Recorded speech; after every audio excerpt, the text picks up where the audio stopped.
चलो तो ये रिकॉर्डिंग भी अब स्टार्ट हो चुका है। तो सिलेबस को पूरा हम यहाँ से स्टार्ट करते हैं। सबसे पहले ये सारा क्लास जो है वो रिकॉर्डेड रहेगा, जिसके वीडियो आपको हमारा जो प्ले स्टोर पे ऑफिशियल एंड्रॉयड ऐप है उसके थ्रू मिल जाएगा। उसका एक्सेस किस तरीके से करना है हम इस लेक्चर के लास्ट में देखेंगे। किस तरीके से वो वीडियो एक्सेस आपको एक्सेस करना है। तो पहला जो टॉपिक है हमारा सिलेबस का वो है सेलर रजिस्ट्रेशन किस तरीके से। सेलर रजिस्ट्रेशन किस तरीके से करना है हम अब समझते हैं।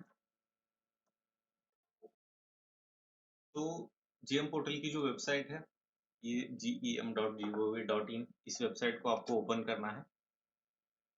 इस वेबसाइट को ओपन करने के बाद आपको सबसे पहले हम अभी देख रहे हैं कि सेलर जो है या सप्लायर जो सेलर है वो रजिस्ट्रेशन, सेलर का रजिस्ट्रेशन किस तरीके से करना है वो वाला टॉपिक हम देख रहे हैं। तो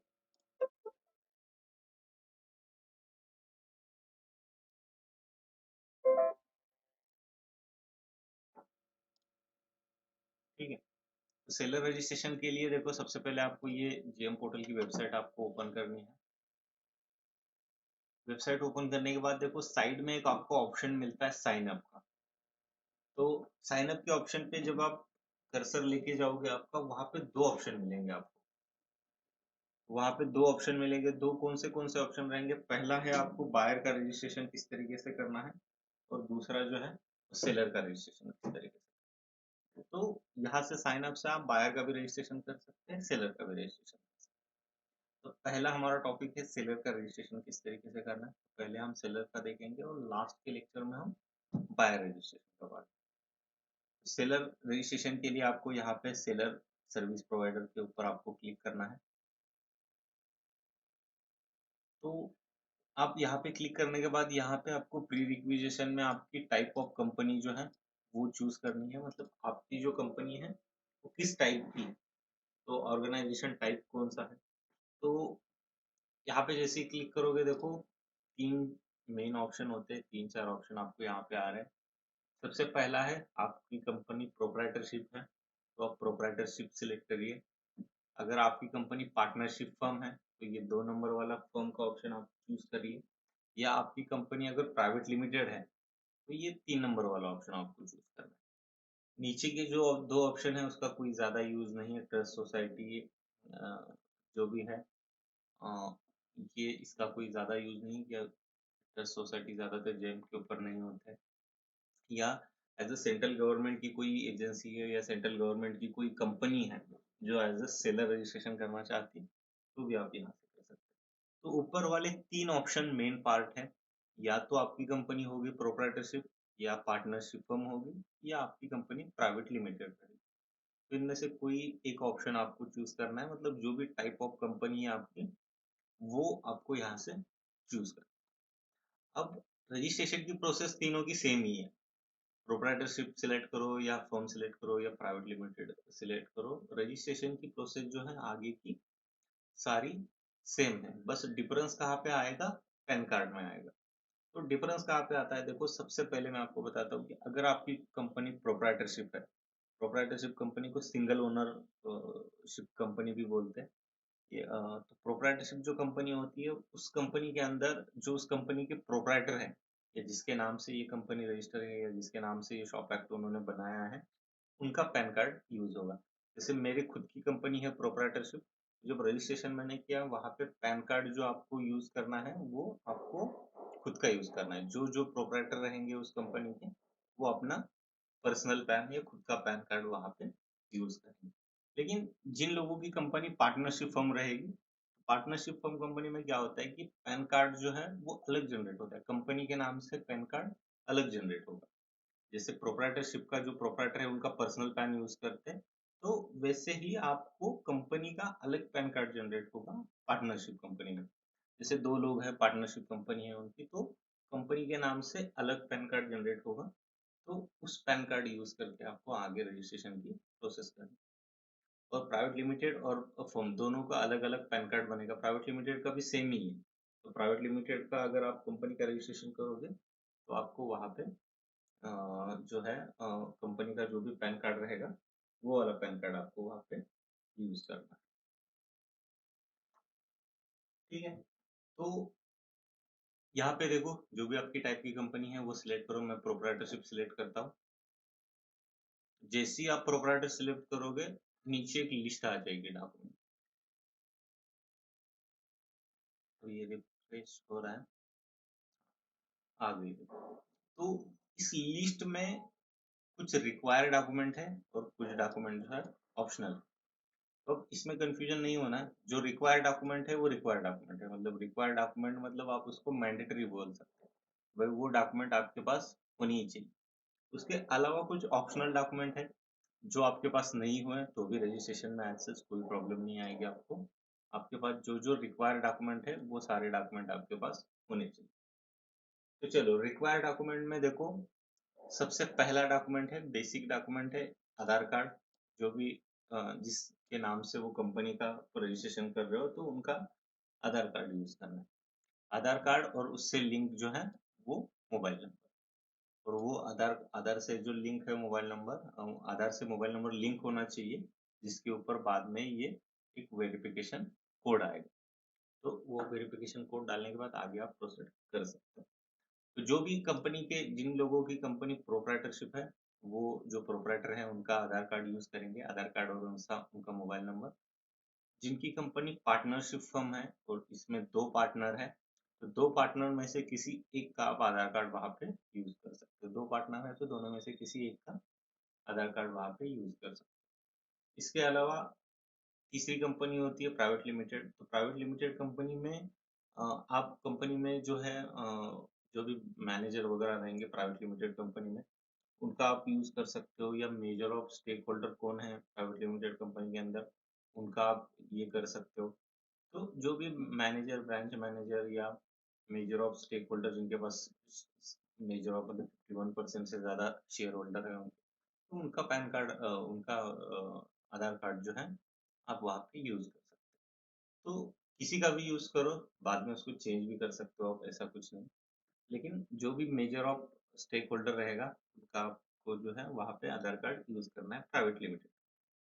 प्रोप्राइटरशिप में तो जो प्रोप्राइटर है उनका यूज करना है, और जो दो लोगों की पार्टनरशिप फर्म रहेगी उनमें से जो दो लोग हैं उनमें से किसी एक का आपको आधार कार्ड वहाँ पे यूज करना है। ठीक है। तो ये हो गई आपकी पूरी डिटेल्स आधार कार्ड की। आधार कार्ड आपको वहाँ पे होना चाहिए और उससे लिंक मोबाइल नंबर होना चाहिए, मतलब आधार से लिंक मोबाइल नंबर होना। बहुत सारे लोग होते हैं आधार कार्ड है लेकिन मोबाइल नंबर लिंक नहीं हो, या फिर उसमें थोड़ा प्रॉब्लम आएगी। तो आधार कार्ड से मोबाइल नंबर लिंक होना चाहिए। इसके बाद देखो ये हो गया पहला डॉक्यूमेंट। दूसरा डॉक्यूमेंट है एक कोई भी ईमेल आईडी, जीमेल का या किसी भी एक ईमेल आईडी आपके पास जो है वो होना चाहिए। अब ईमेल आईडी जो है वो कौन सा यूज कर सकते हैं आप, पर्सनल यूज कर सकते हैं, या कोई कंपनी के नाम से आपका ईमेल आईडी है तो वो यूज कर सकते हैं। कोई भी ईमेल आईडी आपको एक यूज करना है, वो खुद का करो, किसी दूसरे का करो, किसी दूसरी कंपनी का, कोई भी एक ईमेल आईडी बस आपको वहां पे डालना है जिसके ऊपर एक ये वेरिफिकेशन कोड आएगा। तो ईमेल आईडी की एक खास बात है, उसको आप चेंज भी कर सकते हो, कितनी भी बार आप मेल आईडी जो है चेंज कर सकते हो। मान लीजिए अभी कोई कंपनी के नाम से आपका मेल आईडी नहीं है, तो बाद में आप क्रिएट कर सकते हो। फिलहाल आप पर्सनल मेल आईडी यूज करो, और बाद में आप अपने कंपनी के नाम से जो मेल आईडी क्रिएट होगा वो मेल आईडी से आप आगे प्रोसीड कर सकते हो। सर बोलो। सर हैंड रेस किया था आपने, कुछ पूछना है आपको, माइक ऑन करिए। Hello sir. हाँ सर, नाम क्या है सर आपका, हेलो नाम सर। बताओ पहले। आपकी स्क्रीन में क्या नाम है सर? अच्छा पटेल दत्त, ओके ओके। ठीक है, बताओ स्क्रीन। पटेल दत्त। जी जी, स्क्रीन में बताओ क्या प्रॉब्लम आ रही है। आप, आपने जो स्क्रीन शेयर की, आपने जो आपने जो स्क्रीन शेयर की है ना वो लैग हो रही है। सर लैग इसीलिए हो रही है, आपकी वॉइस भी आपकी ब्रेक होके मुझे आ रही है। आप जहाँ पे बैठे हो वहाँ पे नेटवर्क ठीक नहीं है शायद। आप एक काम करो, एग्जिट हो जाओ ट्रेनिंग से और दोबारा कनेक्ट करो, और थोड़ा देखो नेटवर्क का कोई है, क्योंकि मेरी स्क्रीन अगर ये होती तो सबको ही प्रॉब्लम आ जाता। आप थोड़ा इंटरनेट ठीक करवाइए अपना, इंटरनेट की वजह से ये प्रॉब्लम आ रही है। ठीक है, बाकी सभी लोगों को भी रिक्वेस्ट है कि जहाँ पे भी आप बैठे हो थोड़ा अच्छा इंटरनेट यूज करो। अच्छा मतलब इतना भी अच्छा नहीं होना चाहिए, लेकिन 4G वाला थोड़ा अच्छा नेटवर्क रहा और आप कहीं अच्छी जगह बैठे हो तो वो कोई प्रॉब्लम नहीं आएगी मेरे वॉइस में और स्क्रीन में भी। एक्चुअली होता क्या है ना, अगर नेटवर्क वीक रहा तो या तो मेरी आवाज़ ठीक से नहीं आएगी आपको, या तो फिर स्क्रीन में जो प्रेजेंट हो रही है स्क्रीन उसमें प्रॉब्लम आएगी। तो थोड़ा नेटवर्क का अच्छी जगह बैठो और थोड़ा अच्छा 4G 5G वाला जो भी नेटवर्क है वो यूज़ कर। ठीक है, तो हम यहाँ पे थे। दूसरा डॉक्यूमेंट हमने देखा था एक active email ID. GeM portal के ऊपर सेलर रजिस्ट्रेशन के लिए आपके पास एक एक्टिव ईमेल आईडी होना चाहिए, वो किसका भी हो, आपका खुद का हो, कंपनी के नाम पे हो या किसी दूसरे के नाम पे। बस वहाँ पे एक वेरिफिकेशन कोड आएगा उस ईमेल आईडी के ऊपर और उसके वेरिफिकेशन के लिए आपको ईमेल आईडी लगेगा। ठीक है, तो किसी का भी मतलब अपना खुद का ही यूज करो। एक्चुअली किसी दूसरे का यूज करोगे तो उसके ऊपर वो कोड चला जाएगा, फिर उसको फोन करके वो कोड लेना पड़ेगा। तो अपना जो भी आपके मोबाइल के अंदर जो भी ईमेल आईडी लॉगिन है वो वाला वहां पे डाल के ये करो, बाद में उसको चेंज भी कर सकते हो। ठीक है, उसके बाद आगे बढ़ते हैं हम। बिजनेस पैन, ठीक है, यहाँ पे आपको जो आपका पैन कार्ड है वो यूज करना है। अब अगेन यहाँ पे थोड़ा लोग कंफ्यूज होंगे कि यहाँ पे बोल रहा है कि बिजनेस पैन, तो जो लोगों की कंपनी प्रोप्राइटरशिप है वो लोग थोड़ा कंफ्यूज हो जाएंगे यहाँ पे, क्योंकि भाई बिजनेस पैन कौन सा होता है। तो जो प्राइवेट लिमिटेड कंपनी है या पार्टनरशिप कंपनी है तो उनका बिजनेस के नाम से जो पैन कार्ड है वो तो वहां पे वो यूज कर लेंगे। दिक्कत आएगी प्रोप्राइटरशिप के लिए भी, प्रोप्राइटरशिप वाले लोग बोलेंगे कि भाई बिजनेस पैन कौन सा होता है या बिजनेस पैन कौन सा यूज करना है। तो खुद का ही पैन कार्ड यूज करना है, जो भी उस कंपनी के प्रोप्राइटर है वो अपना जो भी खुद का पर्सनल पैन कार्ड रहेगा वही आपको जो है वहाँ पे यूज करना है। प्राइवेट लिमिटेड और पार्टनरशिप फर्म का अलग पैन कार्ड जनरेट होगा, जो अलग पैन कार्ड रहेगा जो कंपनी के नाम से रहेगा वो वाला पैन कार्ड उनको वहाँ पे यूज कर। तो ये पैन कार्ड की जो सारी प्रोसेस है उसमें कंफ्यूजन मत होना। इसके अलावा देखो, एक बैंक अकाउंट आपके पास होना चाहिए। एक बैंक अकाउंट और उसका जो भी आईएफएससी कोड है ये आपके पास जो है होना चाहिए। तो देखो, बैंक अकाउंट कौन सा भी यूज कर सकते हैं, बस अकाउंट नंबर और उसका आईएफएससी कोड जो है वो आपके पास होना चाहिए।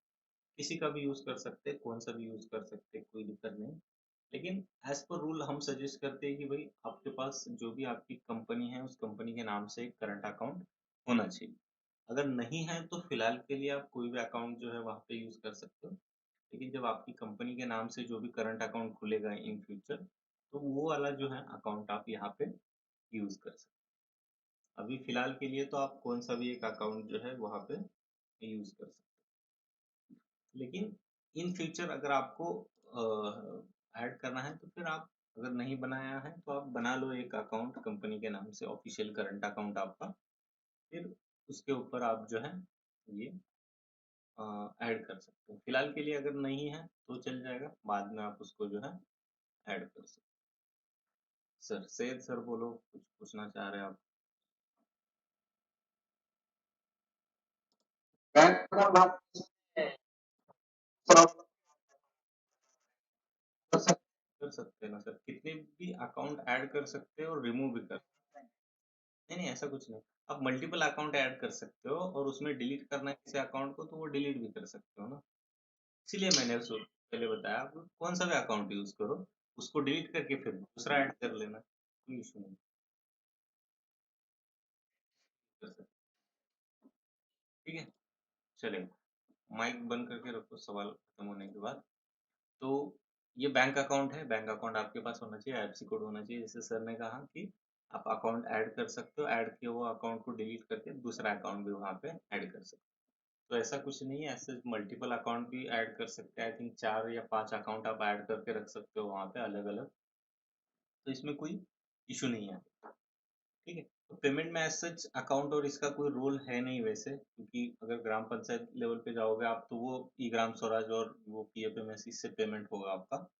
तो ये अकाउंट जो है वो उतना वैल्यू नहीं है उसकी, अगर गलत भी डाल दिया तो एज सच कोई प्रॉब्लम नहीं आएगी। लेकिन थोड़ा सा सीआरपीएफ और आर्मी की अगर कोई ऑर्डर आपको मिलती है तो वो एनईएफटी आरटीजीएस करते हैं, तो थोड़ा उस समय आपको केयरफुल रहना है, क्योंकि आर्मी और सीआरपीएफ जैसे डिफेंस में काम करता है, तो वहाँ पे आपको प्रॉपर अकाउंट और ये जो भी आपका आईएफएससी कोड वगैरह है वो ऐड करना चाहिए। जो ग्राम पंचायत लेवल पे काम करते हैं उनके लिए कोई उतना इशू नहीं है, कोई भी अकाउंट आप ऐड कर दो। चलो तो आगे बढ़ते हैं हम। आगे का है इनकम टैक्स। ठीक है, जिनके पास इनकम टैक्स मतलब जो भी आपका आईटीआर है, यहाँ पे मांग रहा है कि लास्ट 3 साल का आईटीआर जो है वो यहाँ पे होना चाहिए। लेकिन आईटीआर जो है देखो यहाँ पे मैंडेटरी नहीं है। मैंडेटरी उनके लिए है जिनकी कंपनी जो है 2 साल से पुरानी है। ठीक है, तो मैं एक उदाहरण के तौर पे चाहे तो मैं आपको समझा देता हूँ। तो देखो आज की तारीख है 24 फरवरी 2025। ठीक है, तो अब देखो 2 साल से अगर आपकी कंपनी पुरानी है, मतलब अभी 2024 और 2023। ठीक है, तो अगर आपकी कंपनी 24 फरवरी 2023 के पहले रजिस्टर हुई है, तो आपको आईटीआर जो है मिनिमम 1 साल का आपको आईटीआर देना पड़ेगा। ठीक है, 1 ईयर आई 1 ईयर आईटीआर आपको मैंडेटरी हो जाए 1 साल का। ऐसा नहीं है, आपकी कंपनी चाहे कितनी भी पुरानी हो, मिनिमम 1 साल का आईटीआर जो है वो आपको वहां पे अपलोड करना है। ठीक, तो ये 24 फरवरी 2030 मतलब आज की डेट से 2 साल पुरानी अगर आपकी कंपनी है, तो आपको यहाँ पे आईटीआर मैंडेटरी है। अगर 2024 के बाद अगर आपने मतलब 2023 के बाद आपकी कंपनी रजिस्टर हुई है और आपकी कंपनी के लिए अभी तक 2 साल नहीं हुए हैं, तो आपको जो है कोई आईटीआर जो है वहां पे अपलोड करने की जरूरत है। आईटीआर उनके लिए मैंडेटरी है जिनकी कंपनी 2 साल से पुरानी है। ठीक है, 2 साल से पुरानी है, जिनको मिनिमम 1 साल का आईटीआर यहाँ पे इस तरीके से देना पड़े। तो ये सबके लिए मैंडेटरी नहीं है, जिनकी कंपनी 2 साल से पुरानी है उनके लिए ये मैंडेटरी। तो यहाँ पे भी एक लूप होल्स है, मतलब जब आप रजिस्ट्रेशन करते हो एज अ प्रोप्राइटरशिप अगर कंपनी है आपकी, तो आप अपने हाथों से ये डेट ऑफ इनकॉर्पोरेशन जो है वो चूज कर सकते हो। तो वहाँ पे क्या होता है, जब आपकी प्रोप्राइटर कंपनी का आप रजिस्ट्रेशन करते हो, तो डेट ऑफ इनकॉर्पोरेशन जो है आपको रिसेंटली डालनी है। जैसे आज 24 तारीख है, तो आज के दिन आप रजिस्ट्रेशन कर रहे हो जीएम का, 2-3 दिन पुरानी डेट डालो आप। इससे क्या होगा कि आपको आईटीआर जो है आने वाले 2 साल तक मैंडेटरी नहीं रहेगा। तो ये कर सकते हैं आप, जब प्रोप्राइटरशिप कंपनी हो आप रजिस्ट्रेशन कर रहे हो, तो ये ऑटोमेटिक आपको डेट सिलेक्ट करने का ऑप्शन देगा।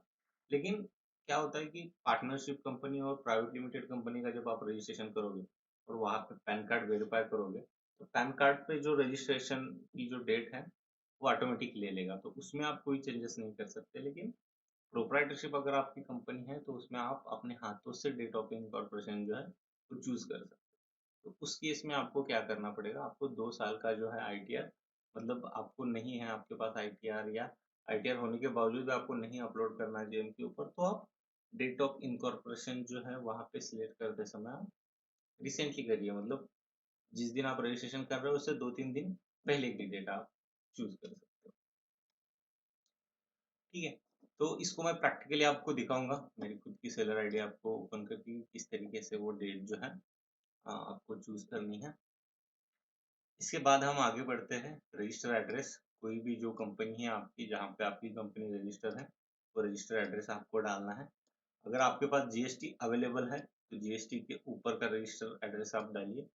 अगर जीएसटी नहीं है, तो शॉप एक्ट एमएसएमई जो भी है आपके पास, उसके ऊपर का जो भी रजिस्टर एड्रेस है आप यहाँ पे डाल सकते हैं। ठीक है, तो ये रहेगा आपका रजिस्टर एड्रेस। तो ये देखो इतने सारे डॉक्यूमेंट जो है वो रिक्वायर है, या मैंडेटरी आप उसको बोल सकते हो, कि इसके बिना आप रजिस्ट्रेशन जो है नहीं कर सकते, ये मैंडेटरी डॉक्यूमेंट है। फिर से एक बार मैं आपको रिवाइज कर देता हूँ। पहला डॉक्यूमेंट है आधार कार्ड, आधार कार्ड से लिंक मोबाइल नंबर, ये सबके पास रहेगा, एक्टिव ईमेल आईडी भी सबके पास रहेगा। पैन कार्ड में आप थोड़ा कंफ्यूज मत होइए, जो प्रोप्राइटरशिप कंपनी है जिनकी, वो अपना पर्सनल पैन कार्ड यूज करोगे, और जिनकी पार्टनरशिप फर्म है और जिनकी प्राइवेट लिमिटेड कंपनी है, उन लोगों का क्या होता है कि कंपनी के नाम से अलग पैन कार्ड बनता है, वो वाला पैन कार्ड आपको यूज करना है। डिफरेंस बस इतना ही है। बैंक अकाउंट तो आपके पास होगा, जैसे मैंने बताया, अगर नहीं है तो किसी कोई भी अकाउंट यूज करो, बाद में उसको डिलीट करके नया अकाउंट ऐड कर सकते हो। इनकम टैक्स में जैसे मैंने बताया कि आपको कोई जिनकी कंपनी 2 साल से पुरानी है उनको आईटीआर मैंडेटरी है, और जिनकी कंपनी अगर रिसेंटली है आपकी, तो आपको कोई आईटीआर वहाँ पे अपलोड करने की जरूरत नहीं, लेकिन उसको बाईपास कर सकते हैं। जैसे मैंने कहा कि कंपनी प्रोप्राइटरशिप है तो रजिस्ट्रेशन करते समय आप डेट ऑफ इनकॉर्पोरेशन जो है वो 2-3 दिन पहले की डालोगे, तो आपको वहाँ पे आईटीआर अपडेट करने की जरूरत नहीं पड़ेगी। ठीक है, इसको मैं आपको प्रैक्टिकली दिखाता हूँ किस तरीके से मैंने वो किया था। रजिस्टर एड्रेस में मैंने कहा कोई भी रजिस्टर एड्रेस, जो भी आपके पास एड्रेस अवेलेबल है डाल दो, इसको भी आप चेंज कर सकते हो, एड्रेस में भी कोई इशू नहीं आएगा, आप एड्रेस को भी चेंज कर सकते हो। कोई भी एड्रेस जो है वो आप यहाँ पे डाल दो। जो जो रिक्वायर्ड डॉक्यूमेंट है इसके सारे के ऊपर टिक किया मैंने, तो यहाँ पे देखो नीचे प्रोसीड का ऑप्शन मुझे आ गया। अगर किसी एक में से मैंने ये टिक हटा दिया तो ये ऑप्शन ब्लर हो गया, देखो यहाँ से मुझे प्रोसीड करने नहीं दे रहा है। ठीक है, जैसे ही इसके ऊपर मैं टिक करता हूँ अब मुझे ये प्रोसीड करने का ऑप्शन दिया। मतलब ये जो रिक्वायर्ड डॉक्यूमेंट है, इन रिक्वायर्ड डॉक्यूमेंट के ऊपर आपको इस तरीके से टिक करना है और प्रोसीड के ऊपर क्लिक करना है। नीचे ऑप्शनल डॉक्यूमेंट है, ऑप्शनल डॉक्यूमेंट के ऊपर टिक करो ना करो कोई फर्क नहीं पड़ता।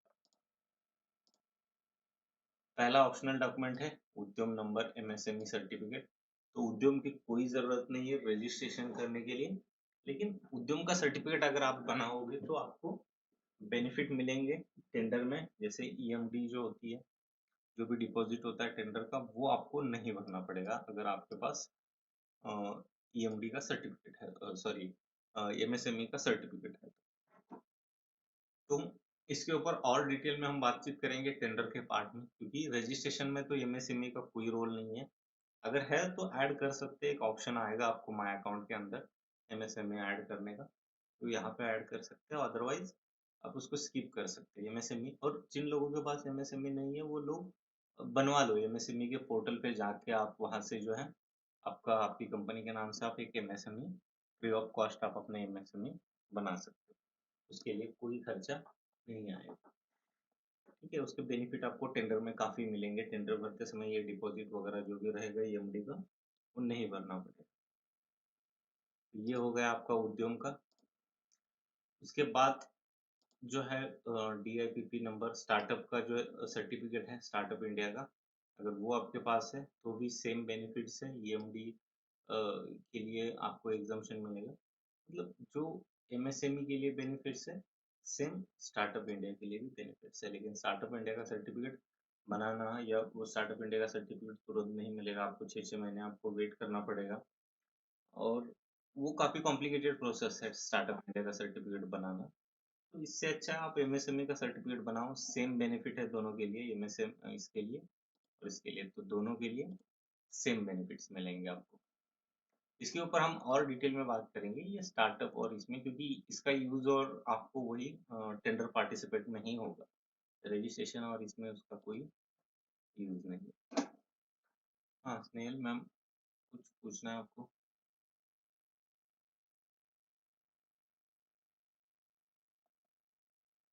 माइक ऑन करिए मैम, कुछ पूछना है आपको? बोलिए। ये एक सर्टिफिकेट होता है माइक्रो एंड स्मॉल, एमएसएमई का मतलब होता है micro small and medium enterprises. तो इससे एक वेबसाइट है एमएसएमई की, आप वहाँ पे जाके उस सर्टिफिकेट को बनाओ आपकी कंपनी के नाम से। तो इसका मतलब क्या होता है, आपकी company as a micro small and medium enterprises के तहत आती है, तो उसके लिए आपको कुछ बेनिफिट्स मिलते हैं एमएसएमई। और ये एक्चुअली एमएसएमई इसके लिए बनेगा, पार्टनरशिप और प्रोप्राइटरशिप, प्राइवेट लिमिटेड के लिए नहीं बनता एमएसएमई। तो ये इसकी ऑफिशियल वेबसाइट है, यहाँ पे जाके आप अपना एमएसएमई बना सकते हो। यूट्यूब पे वीडियोस भी काफ़ी मिलेंगे, वो देख के आप बना लो, उसमें कोई ज़्यादा इशू नहीं है, फ्री ऑफ कॉस्ट बन जाता है। इसका काफ़ी यूज़ होगा आपको टेंडर पार्टिसिपेट करते समय। ठीक है, अभी शायद ये पता नहीं चल नहीं रहा।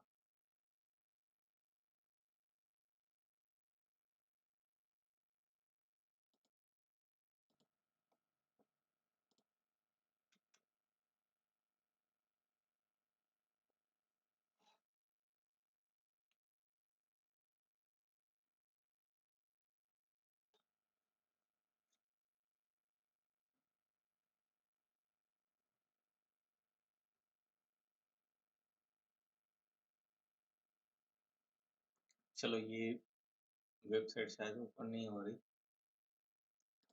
तो इस वेबसाइट पे जाके जो है आप अपना ये एमएसएमई का जो है सर्टिफिकेट बना सकते हो। Micro small and medium enterprises इसका फुल फॉर्म है। अगर ये सर्टिफिकेट बनाते हो तो एज अ गवर्नमेंट रूल कुछ आपको बेनिफिट्स मिलते हैं। जैसे कोई टेंडर पार्टिसिपेट करता हो तो जो ईएमडी होती है टेंडर के अंदर वो आपको नहीं भरनी होती है। तो ईएमडी का मतलब अर्नेस्ट मनी डिपॉजिट है। इसके ऊपर और डिटेल में हम टेंडर पार्टिसिपेट के ऊपर टेंडर पार्टिसिपेशन का जो पार्ट रहेगा उसमें हम डिटेल में बात करेंगे। तो ये ऑप्शनल पार्ट है, वैसे भी आपके पास हो या ना हो उससे कोई रजिस्ट्रेशन में फर्क नहीं पड़ेगा। सबसे लास्ट में देखो जीएसटी भी है। देखो जीएसटी ये ऑप्शनल में है, जीएसटी नंबर।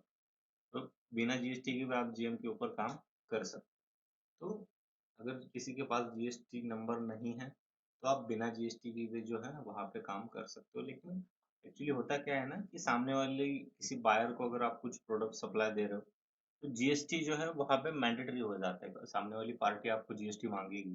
अगर किसी गवर्नमेंट डिपार्टमेंट में आपने कोई प्रोडक्ट सप्लाई किया है तो आपको वहाँ पे जीएसटी जो है वो मैंडेटरी है। मतलब उनको जीएसटी इनवाइस देनी पड़ेगी। जीएम के ऊपर तो जीएसटी की कोई जरूरत नहीं है, लेकिन जब कोई ऑर्डर मिलेगी किसी डिपार्टमेंट से बायर से तो वो लोग जीएसटी मांगेंगे। जिन लोगों के पास नहीं है तो रजिस्ट्रेशन में तो कोई प्रॉब्लम नहीं आएगी आपको, लेकिन इन फ्यूचर आएगी जब आपको ऑर्डर मिलेगी। तो इसलिए हम सजेस्ट करते हैं कि जीएसटी भाई पहले ही बनवा के रखो, तो आगे आपको दिक्कत नहीं आएगी। तो ये पूरे रिक्वायर्ड डॉक्यूमेंट है और नीचे ऑप्शनल डॉक्यूमेंट। तो ऑप्शनल डॉक्यूमेंट के ऊपर टिक करो ना करो कोई फर्क नहीं पड़ता।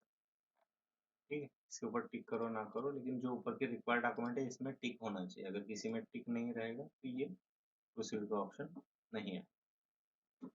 तो सारे यहाँ पे टिक करते हैं हम और हम इसको करते हैं प्रोसीड। तो जैसे ही आप आगे प्रोसीड करोगे सबसे पहले आपको यहाँ पे आपकी कंपनी का नाम डालना है।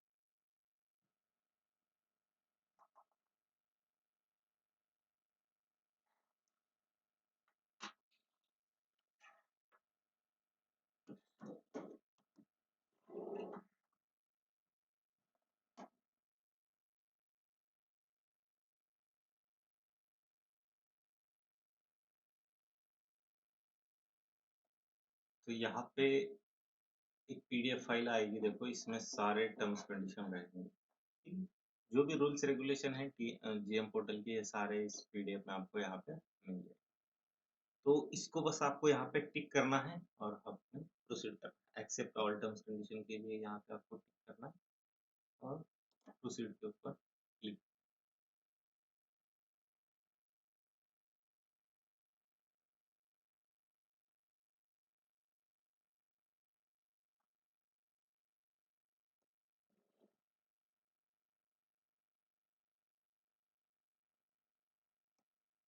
चलो तो देखो जब रजिस्ट्रेशन की प्रोसेस अब यहाँ से स्टार्ट होगी तो इसमें 4 टोटल डिटेल्स है। पहला डिटेल्स है आपको ऑर्गेनाइजेशन डिटेल्स, इसमें आपको आपकी कंपनी का नाम डालना है।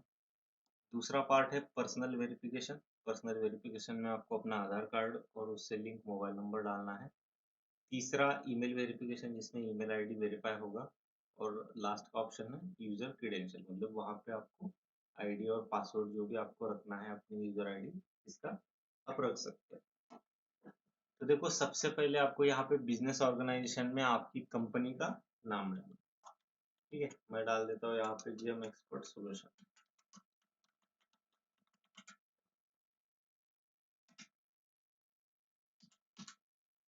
ठीक है, तो इस तरीके से आपको कंपनी का जो भी आपकी कंपनी का नाम है वो पूरा नाम आपको यहाँ पे डालना है और नीचे भी आपको यहाँ पे सेम नाम डालना है।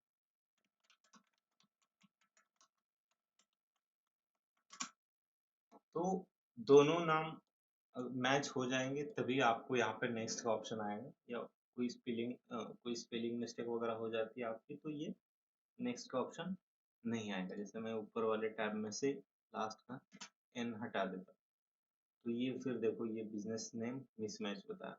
तो इस तरीके से जो भी डालोगे स्पेलिंग दोनों जगह आपकी सेम स्पेलिंग होनी चाहिए। इसके बाद देखो आपको यहाँ पे एक बहुत इंपॉर्टेंट चीज़ एक आपको समझ में ये करनी है कि जब भी आप यहाँ पे कंपनी का नाम डालो उसमें कोई भी स्पेलिंग मिस्टेक नहीं होनी चाहिए। या यहाँ पे बहुत सारे लोगों को प्रॉब्लम आती है अगर जल्दबाजी में रजिस्ट्रेशन करते समय कंपनी का जो भी नाम है उसमें थोड़ा वो प्रॉब्लम कर देते हैं, मतलब रजिस्ट्रेशन करते समय कोई ये अगर प्रॉब्लम हो जाता है, मतलब नाम अगर मिसमैच हो जाता है तो आगे जाके काफ़ी प्रॉब्लम आएगी आपको, और इसको चेंज नहीं कर सकते। ये सबसे इम्पोर्टेंट है कि जो भी कंपनी का नाम है उसको आप बाद में एडिट नहीं कर सकते। आपको लगता है यार थोड़ा स्पेलिंग मिस्टेक हो गई, एडिट करके मैं उसको सॉर्ट आउट करता हूँ, तो ये जो ऑर्गेनाइजेशन नेम है या जो भी आपकी कंपनी का नाम है वो एडिट नहीं होगा। तो पहले ही थोड़ा केयरफुली आराम से स्पेलिंग वगैरह सब कुछ प्रॉपर डालिए, या तो रेफरेंस के लिए आप जीएसटी देख लीजिए। आपके अगर जीएसटी आपके पास है तो जीएसटी के ऊपर जिस तरीके से नाम है कंपनी का वही नाम डालिए, जिस तरीके से स्पेलिंग है जीएसटी के ऊपर वही डाल दीजिए, क्योंकि वो जो जीएसटी और कंपनी का ये बाद में मैच होना चाहिए। तो जो भी स्पेलिंग है वो ठीक से डालना है, बाद में आप उसको एडिट नहीं कर सकते।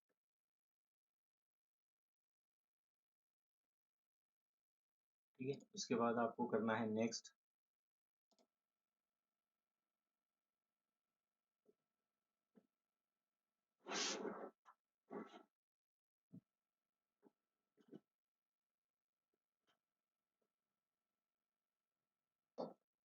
थोड़ा सर्वर का प्रॉब्लम है आई थिंक, वो ठीक से ये नहीं हो रहा।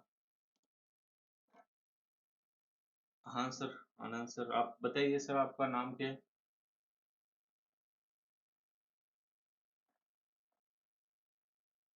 आनंद सर कुछ पूछना चाह रहे थे आप, आपने हैंड रेज किया था।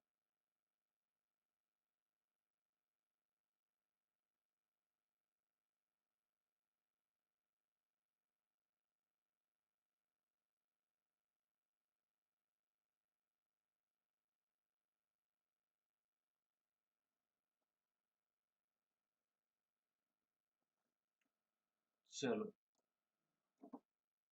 देखो, पर्सनल वेरिफिकेशन में आपको दो ऑप्शन आएंगे। अब यहाँ पे पैन बेस भी जो है आप ये कर सकते हो, और दूसरा है आप आधार बेस भी कर सकते हो। तो पैन कार्ड है तो आप पैन बेस आप करिए, और आधार कार्ड है तो आप आधार बेस पे ये रजिस्ट्रेशन कर सकते हो। तो सबसे इजी है यहाँ पे आपको आधार कार्ड बेसिस पे करना है। अगर आपकी कंपनी प्रोप्राइटरशिप है तो जो भी उस कंपनी के प्रोप्राइटर है उनका आधार आपको यूज करके यहाँ से उसका पर्सनल वेरिफिकेशन करना है, मतलब पर्सनल डिटेल आपको यहाँ पे डालनी है।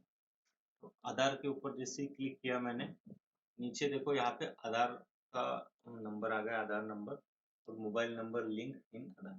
तो आधार से लिंक जो मोबाइल नंबर है वो डालना है आपको। तो यहाँ पे आपका आधार कार्ड और आधार कार्ड से लिंक जो भी मोबाइल नंबर है आपका ये डाल दीजिए, यहाँ पे टिक करिए, और वेरीफाई आधार के ऊपर क्लिक करोगे तो जो नंबर डालोगे आप आधार से लिंक वाला उसके ऊपर एक वेरिफिकेशन कोड चला जाएगा, और वो कोड डालने के बाद आपका ये पर्सनल वेरिफिकेशन के ऊपर इस तरीके से ये टिक आ जाएगा या ये कंप्लीट हो जाएगा। तो अगेन नेक्स्ट स्टेप है उसकी वेरिफिकेशन की, ईमेल वेरिफिकेशन की। तो ईमेल में भी आपको वही ईमेल आईडी आपको डालनी है जो आपके पास अभी अवेलेबल है, जिसके ऊपर वेरिफिकेशन कोड आएगा। जो आपके मोबाइल में लॉगिन है वही मेल आईडी डाल दीजिए, उसके ऊपर वेरिफिकेशन कोड आ जाएगा और आपका ईमेल जो है वहाँ पे वेरीफाई हो जाएगा। और लास्ट का जो है यूजर क्रीडेंशियल, वह बस यहाँ पे आपको आईडी और पासवर्ड जो है वो क्रिएट करना है। जो भी आपका आईडी पासवर्ड रहेगा वो आप क्रिएट करिए, मतलब जो आपको पासवर्ड रखना है आप यहाँ से वो पासवर्ड रख सकते हैं। यूजर आईडी आप अपने हिसाब से जो भी सेट करना चाहें वो यूजर आईडी सेट कर सकते हैं। ठीक है, तो इस तरीके से जेएम के ऊपर रजिस्ट्रेशन की प्रोसेस जो है वो की जाती है। और यहाँ से जब आईडी और पासवर्ड क्रिएट होगा, आगे का जो पार्ट रहता है वो आपको पूरी प्रोफाइल उसकी अपडेट करनी पड़ेगी। तो रजिस्ट्रेशन तो आपका हो गया, लेकिन उसके आगे आपको उसकी प्रोफाइल अपडेट करनी है, पूरी 100% जो है वो प्रोफाइल कंप्लीट। हाँ सर बोलो। सर पैन से करने के बाद में क्या प्रोसेस है? वही है, पैन कार्ड की डिटेल आपको भरनी पड़ती है, पैन नंबर, नेम एज पर पैन और date of birth. Personal PAN card डालना है यहाँ पे।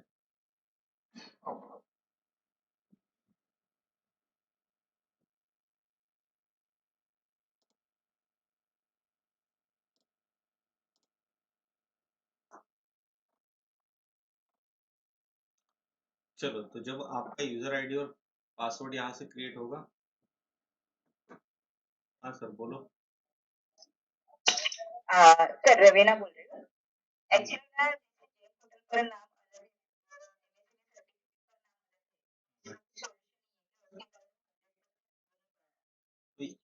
एमएसएमई। हाँ तो एक काम, हाँ, जीएम का तो नाम एडिट नहीं होगा, आप एमएसएमई के वहाँ पे जाके आप एडिट कर दो।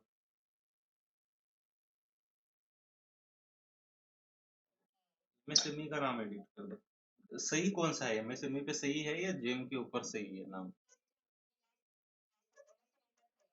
अरे तो फिर आपने जीएम का रजिस्ट्रेशन ही गलत किया आपने फिर।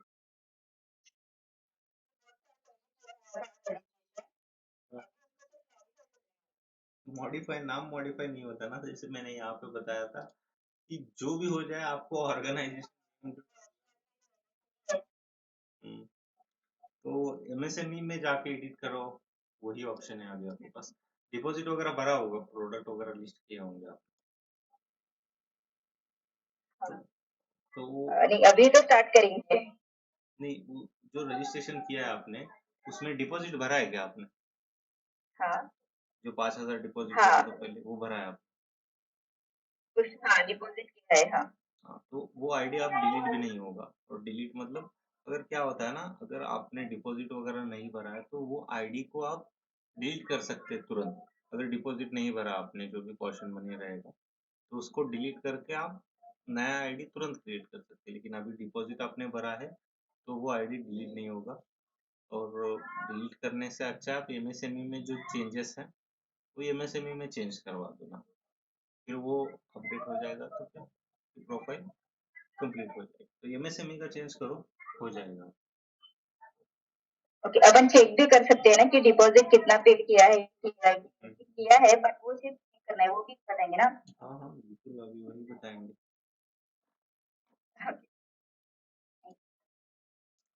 चलो, तो रजिस्ट्रेशन के बाद आपका एक यूजर आईडी क्रिएट होगा और उसका पासवर्ड होगा। जैसे ये मेरा यूजर आईडी है, तो इस तरीके से आपको यूजर आईडी और पासवर्ड यहाँ पे आपको डालना है। यहाँ पे ये जीएम की वेबसाइट है, यहाँ पे आपको कोने में लॉगिन का ऑप्शन मिलेगा, वहाँ पे आप ये यूजर आईडी और ये आपका कैप्चा डाल दीजिए। उसके बाद पासवर्ड डाल के आप उसको लॉगिन करिए।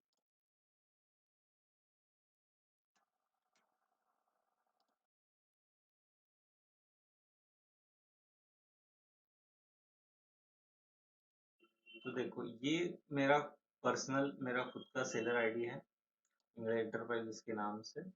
इसकी प्रोफाइल देखो, ये 100% प्रोफाइल जो है वो कंप्लीट है।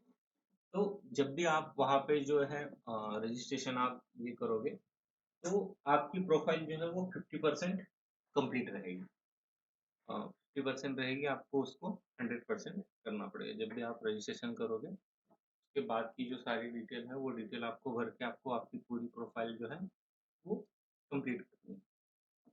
तो यहाँ पे आपका प्रोफाइल जो है वो 100% नहीं दिखेगा, जैसे मेरे इसमें ये 100% दिख रहा है। तो ये देखो, ये जो डिटेल है प्रोप्राइटरशिप, एंटरप्राइजेस और ये डेट ऑफ इनकॉर्पोरेशन वगैरह, ये सब हमने पहले ही एक्चुअली ऑलरेडी सिलेक्ट किया। तो ये ऑटोमेटिक वहाँ से ये सारी डिटेल ये ले लेगा। और इस नाम में आप चेंज नहीं कर सकते, जो भी आपका ऑर्गेनाइजेशन नाम है इसमें आप कोई भी चेंजेस नहीं कर सकते, ना इसमें भी चेंज कर सकते कि भाई प्रोप्राइटरशिप की जगह प्राइवेट लिमिटेड नहीं कर सकते, तो इसमें आप कुछ चेंजेस जो है वो नहीं कर सकते।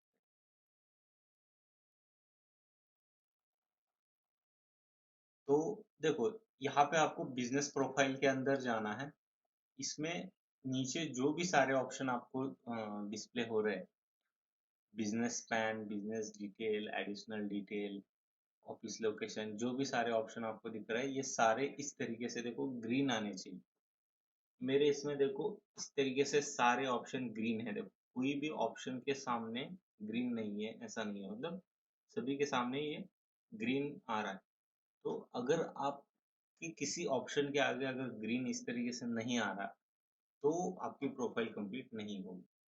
किसी एक के सामने नहीं आ रहा, एमएसएमई के सामने नहीं आ रहा, या टैक्स असेसमेंट किसी के भी सामने नहीं आ रहा, तो इसका मतलब आपकी प्रोफाइल जो है वो कंप्लीट नहीं है, और वो पार्ट आपको वहाँ पे कंप्लीट करना है।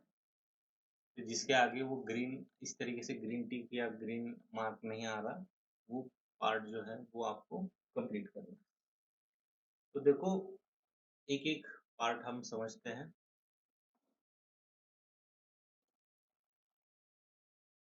माइक बंद करके रखो सर, राहुल सर आपका माइक ऑन है। देखो कुछ पूछना है तो ही माइक ऑन करो, अदरवाइज आप माइक जो है वो बंद करके रखो। हाँ बोलो सर, राहुल सर बोलो। हाँ सर, हेलो। हाँ हाँ बोलो बोलो। सर, जो मेरे अकाउंट नंबर था हम्म हम्म। वो ऐड होगा, उसके लिए आपको जेएम के कस्टमर केयर से बात करनी पड़ेगी, और लेटर हेड पे आपने वो नया वाला जीएसटी नंबर वन,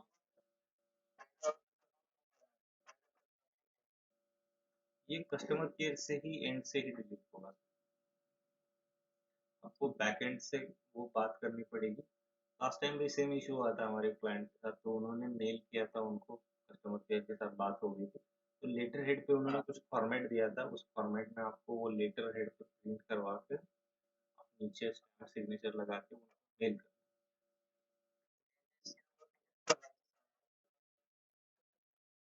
दिक्कत होगी, इसीलिए तो मैं बोल रहा हूँ कि एक जीएसटी हटा दीजिए वहां से, जो भी बंद हुआ है आपका जीएसटी, और जो नया है उनको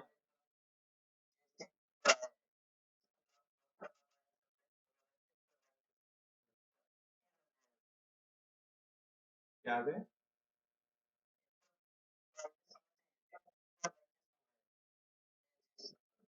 हाँ, दिक्कत आएगी ना सर, क्यों नहीं आएगी, स्पेलिंग मिस्टेक थोड़ा बहुत एक आध वर्ड का है तो शायद नहीं आएगी, लेकिन उसको सॉर्ट आउट कर लो ना, फिर आप कंपनी वो इससे बोलो ना, जिनसे जीएसटी बनाया उनसे वो एक बार बात करके देखो, शायद चेंज करके दे दे।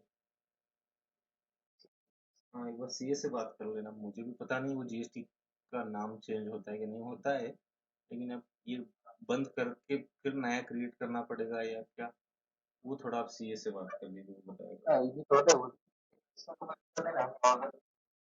अच्छा ऑर्डर किए तो कोई दिक्कत नहीं होती है ऐसे। एक आध बार आपको ऐसे मिलेगा कि वो बोलेगा कि भाई कंपनी का नाम अलग है, जीएसटी के ऊपर स्पेलिंग अलग है, तो ये थोड़ा सा एक आध बायर कहीं ना कहीं आपको प्रॉब्लम देगा। बायर तो ज्यादातर नाम पढ़ते तक नहीं है, तो वो कोई issue नहीं आएगा ऐसे, ऐसे कोई प्रॉब्लम।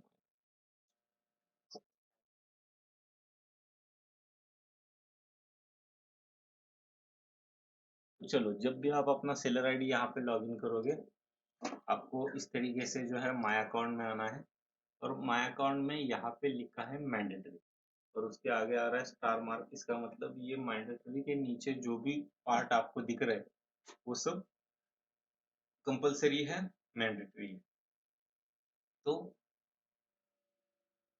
एक एक पार्ट हम समझते हैं।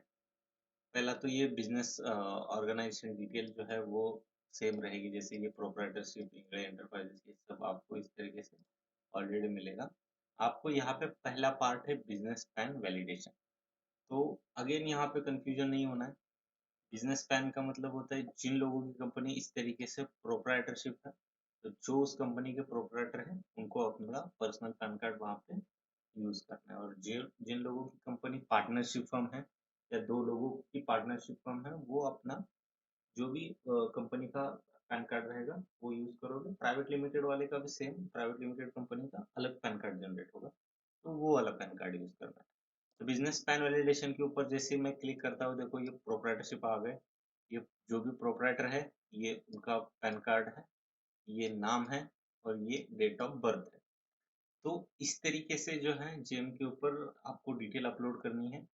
ये जो पैन नंबर आ रहा है ये प्रोप्राइटरशिप बाय डिफॉल्ट रहेगा, पैन नंबर आपको डालना पड़ेगा और पैन कार्ड के ऊपर जो भी आपका नाम है वो नाम ठीक से डालना है। स्पेलिंग मिस्टेक हो गई तो ये मिसमैच हो जाएगा, ये वेरीफाई नहीं हो पाएगा।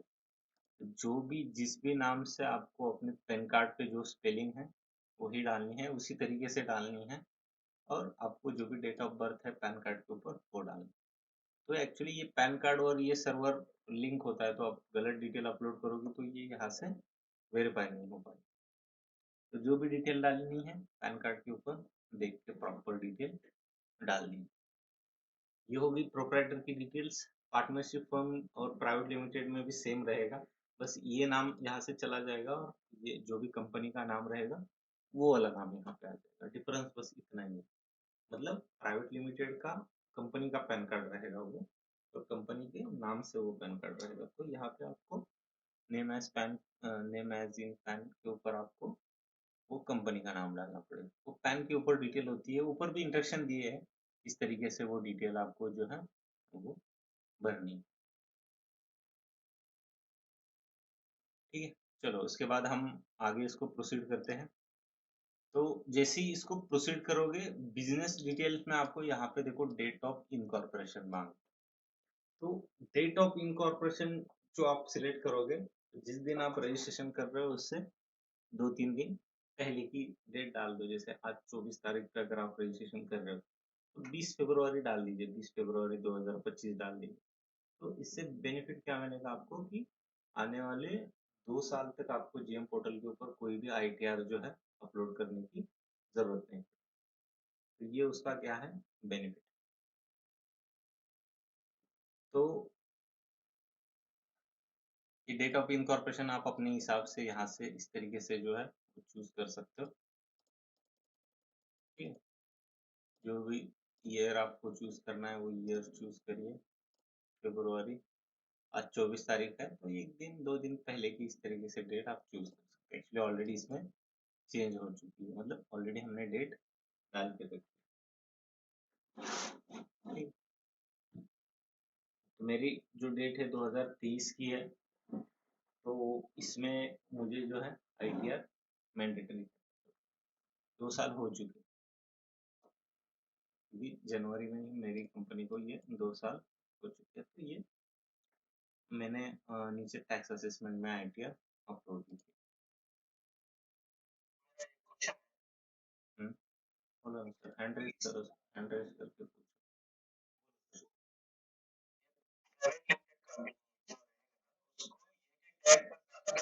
हम प्राइवेट लिमिटेड का क्या कर सकते हैं?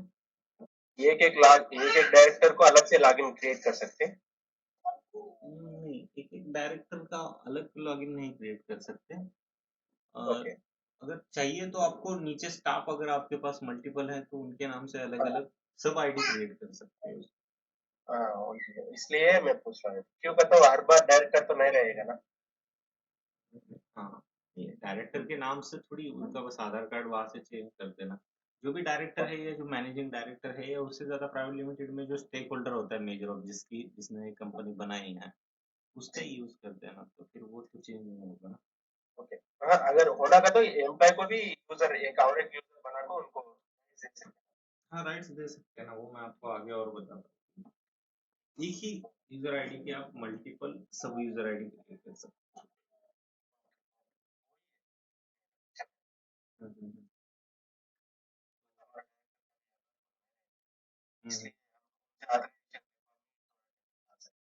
हाँ हाँ, उनका नहीं, जिनका आधार यूज कर रहे हो, जिनके नाम से आईडी क्रिएट कर रहे हो उनको ओटीपी चला जाता है, वो ले हाँ,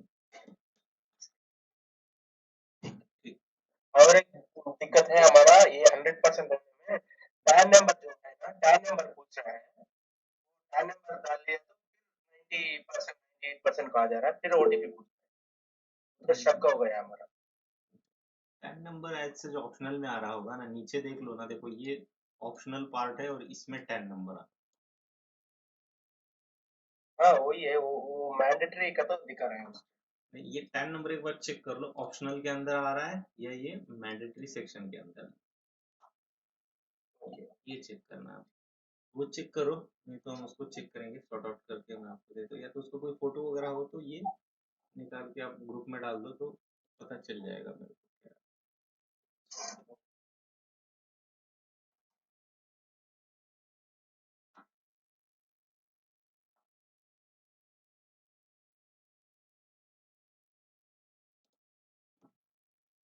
चलो हम 2 नंबर पे थे, business details, sorry business detail में आपको ये डेट ऑफ इनकॉर्पोरेशन चूज करनी है।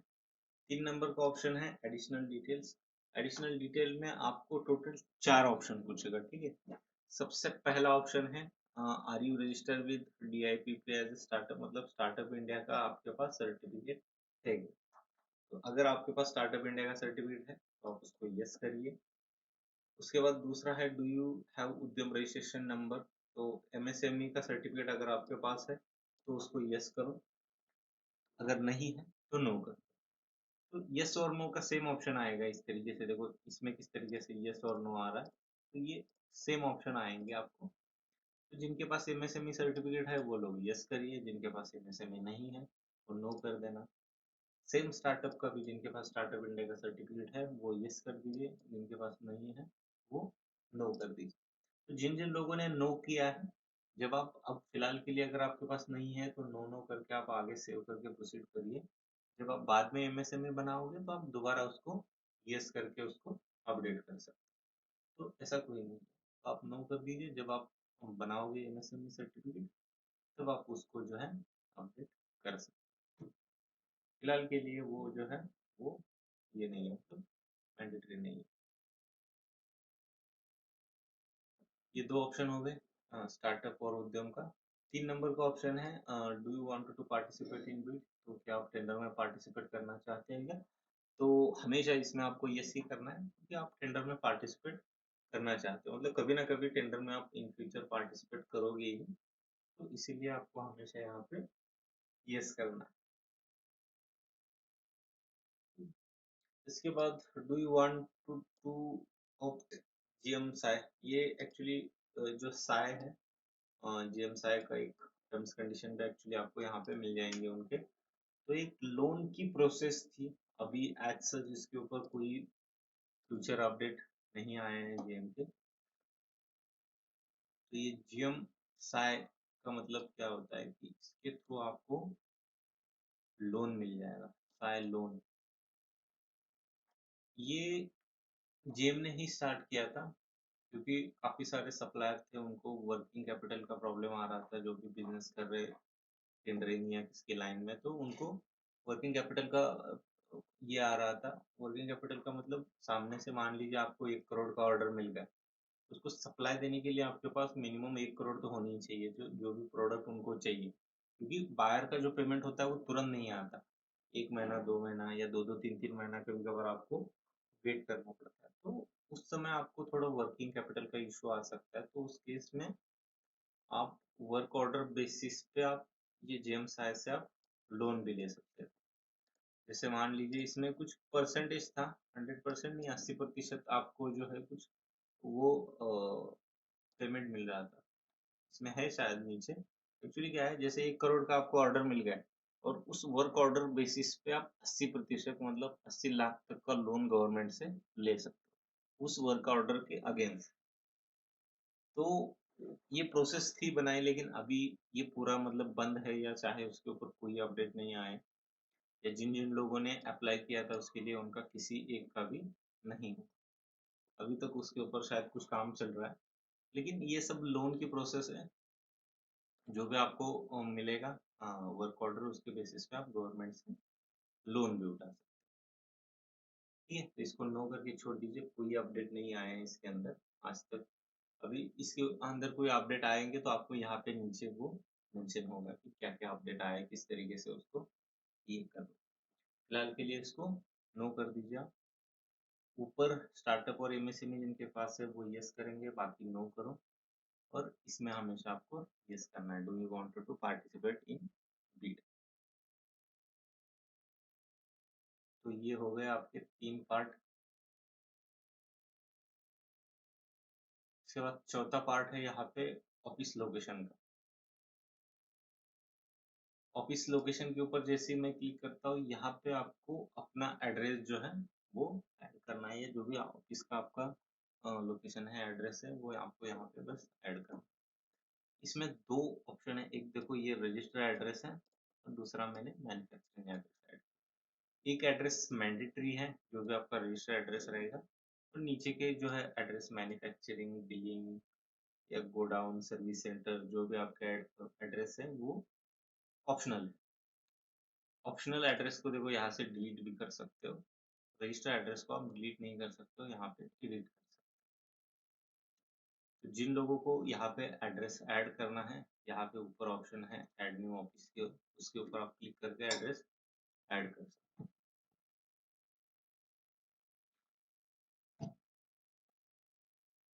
तो अब हम क्या करते हैं, ऑलरेडी ये मैंने एड्रेस ऐड किए हैं, उसी को मैं एडिट करके आपको दिखाता हूँ कि किस तरीके से वो ऐड किया है। एडिट के ऊपर क्लिक करोगे तो देखो यहाँ से ऑफिस नेम में आपको यहाँ पे आपकी कंपनी का नाम डालना है, जो भी आपकी कंपनी का नाम है वो नाम डाल दीजिए। इसमें बाय डिफॉल्ट रजिस्टर आ जाएगा, ये इसको ऐसे ही रहने दीजिए। अब यहाँ पे एक इम्पोर्टेंट पार्ट है, are you register for GST. तो आपने जीएसटी रजिस्ट्रेशन किया है, जिन लोगों ने रजिस्ट्रेशन किया है वो यस करेंगे, जिन लोगों ने नहीं किया है वो नो करेंगे। जैसे आप यस करोगे यहाँ पे एक ऑप्शन आ जाएगा जीएसटी नंबर, तो यहाँ पे आपको इस तरीके से ये जो भी जीएसटी नंबर है आपका, वो जीएसटी नंबर आपको यहाँ पे डालना, ठीक है। और जिन लोगों के पास जीएसटी नहीं है वो नो करेंगे। नो करोगे तो नीचे 2 ऑप्शन आएंगे, business under turnover threshold limit का एक ऑप्शन है और दूसरा अदर है। ये वाला ऑप्शन चूज करना है, मतलब जो भी बिजनेस का जीएसटी के लिए लॉ है, या आप उसको ये बोल सकते हैं थ्रेशोल्ड लिमिट, तो उसके अंडर आपका टर्नओवर आता है, इसके लिए आपको जीएसटी की जरूरत नहीं है। जैसे प्रोडक्ट में अगर आप डील करते हो तो आपका 20 लाख से नीचे का अगर टर्नओवर है, जो भी आपका फाइनेंशियल ईयर रहेगा उसके अंदर आपका टर्नओवर 20 लाख से कम है, तो आपको कोई भी जीएसटी वहां पे बनवाने की जरूरत नहीं है। आप बिना जीएसटी के भी जो है काम कर सकते हो। लेकिन ऐसे जैसे मैंने बताया था आपको कि भाई आपको जो बायर है वो बायर आपको जीएसटी मांगेगा, तो उस केस में आपको थोड़ा प्रॉब्लम आ सकती है बाद में, तो इसीलिए हम सजेस्ट करते हैं कि भाई जीएसटी जो है बनवा के ले लो, आपको उसका यूज इन फ्यूचर होगा ही। तो जिन लोगों के पास नहीं है वो ये वाला ऑप्शन चूज करिए और यहाँ पे नीचे क्लिक करिए ये छोटा सा डिक्लेरेशन। उसके बाद नीचे बेसिक चीजें हैं, पिन कोड जैसे ही डालोगे तो उस पिन कोड से आपका स्टेट और जो आपका डिस्ट्रिक्ट है वो ऑटोमेटिक ले लेगा वहां पे। उसके बाद आपको बाकी की जो डिटेल है, आपकी flat number, society, building details वगैरह, ये सब आपको यहाँ पे भरना है। मैनुअली आप भर सकते हो, मैनुअली टाइप करके आपको ये अपलोड करना है। हाँ सर, प्रमोद सर बोलो। जब हम लोग जीएसटी नंबर डालने के बाद registered under normal tax payer और कंपोजिट टैक्स पेयर, कौन सा ऑप्शन? ये जीएसटी के ऊपर होगा। ये जो है, माइक बंद करके रखो, बैकग्राउंड से काफी नॉइज आ रही है। तो देखो जीएसटी नंबर के आगे 2 ऑप्शन आएंगे, एक नॉर्मल या register with under normal tax payer और कंपोजिशन। तो आपका जीएसटी जो है नॉर्मल टैक्स पेयर है या कंपोजिशन के अंदर है, तो ये आपको यहाँ से पता चल जाएगा। सॉरी, जीएसटी नंबर से जो है वहां से आपको पता चलेगा। जीएसटी नंबर के नीचे देखो, पहले पेज पे आपको नीचे अगर रेगुलर लिखा है तो वो नॉर्मल टैक्स पेयर रहेगा, अगर वहां पे कुछ कंपोजिशन लिखा है तो वो जो है कंपोजिशन के अंदर। तो जीएसटी के ऊपर आप पता कर सकते हैं।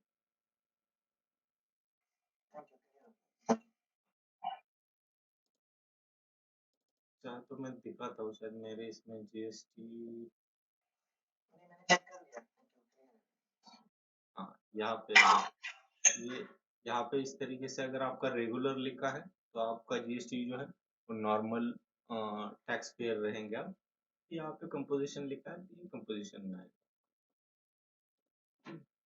सब जैसे 99%, 90% या 95% लोग नॉर्मल टैक्स पेयर ही होते हैं।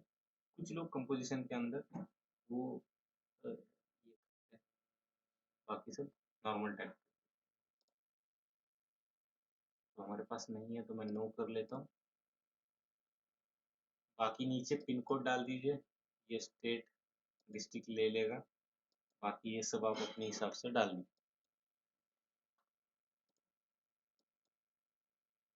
इसमें देखो जो नंबर डालना है, आप देखो किस तरीके से नंबर डाला है मैंने, कि जो भी नंबर डाला है उसके आगे हमने जीरो लगाया। मतलब जो भी नंबर डाला है उसके आगे क्या किया है, जीरो लगा। मतलब 10 डिजिट का यहाँ पे कॉन्टैक्ट नंबर नहीं लेगा आपको, 11 डिजिट का कॉन्टैक्ट नंबर डालना है। मतलब जो भी नंबर डालोगे उसके आगे आपको जीरो लगाना है। तो उसके आगे जैसे जीरो लगाओगे तो ये नंबर ले लेगा। अगर मैं ये जीरो हटा देता हूँ आगे का तो ये नहीं लेगा। देखो contact number needs to 11 digit, please start with zero if you entering mobile number. Mobile number के आगे बस आपको जीरो लगाना है, ये याद रखो।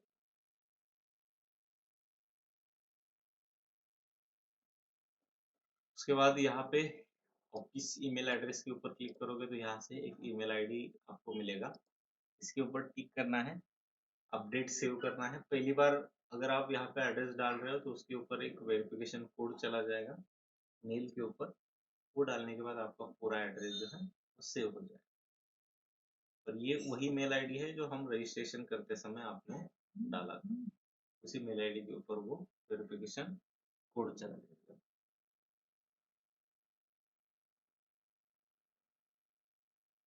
ठीक है, ये हो गया आपका जीएसटी का। तो इस तरीके से जीएसटी आप ऐड कर सकते हैं। मल्टीपल ऐड करना है तो मल्टीपल एड्रेस भी ऐड कर सकते हैं। जैसे मैंने 2 एड्रेस ऐड किया, आपको तीसरा भी ऐड करना है नीचे तो ऐड न्यू के ऊपर क्लिक करिए। यहाँ पे कंपनी का नाम डाल के आप यहाँ पे टाइप ऑफ एड्रेस जो है वो चूज कर सकते हैं। मतलब 3 नंबर का एड्रेस किस लिए आप यूज कर रहे हैं, आपका बिलिंग है या आपका मतलब बिलिंग एड्रेस है या मैन्युफैक्चरिंग है, गोडाउन सर्विस सेंटर, जो भी आपका है वो इस तरीके से एड्रेस चूज कर सकते हैं। मतलब एक ही कंपनी के मल्टीपल एड्रेस होते हैं, मैन्युफैक्चरिंग एड्रेस अलग रहेगा, सर्विस सेंटर का एड्रेस अलग रहेगा, गोडाउन का भी अलग रहेगा। मतलब गोडाउन आपका कहीं अलग जगह पर हो सकता है। तो अपने हिसाब से आप अलग अलग एड्रेस ऐड करके रख सकते हैं। ठीक है, तो ये दो ऑप्शन, दो तो, एक मैंडेटरी है, नीचे आपको मैन्युफैक्चरिंग एड्रेस ऐड करना है तो कर सकते हो, अदरवाइज नहीं ऐड किया तो भी चल जाएगा।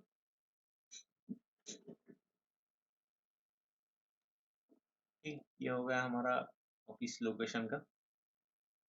तीसरा है हमारा बैंक अकाउंट। बैंक अकाउंट के ऊपर जैसे ही मैं क्लिक करता हूँ तो यहाँ पे देखो 2 बैंक अकाउंट जो है मैंने ऑलरेडी ऐड करके रखे। एक कंपनी के नाम से ऑफिशियल अकाउंट है और दूसरा मेरा पर्सनल अकाउंट। तो दोनों अकाउंट मैंने जो है यहाँ पे ऐड करके रखे हैं। अकाउंट ऐड करने के लिए आपको ऊपर ऐड न्यू बैंक अकाउंट का ऑप्शन है, या तो नीचे भी है, देखो ऐड न्यू बैंक।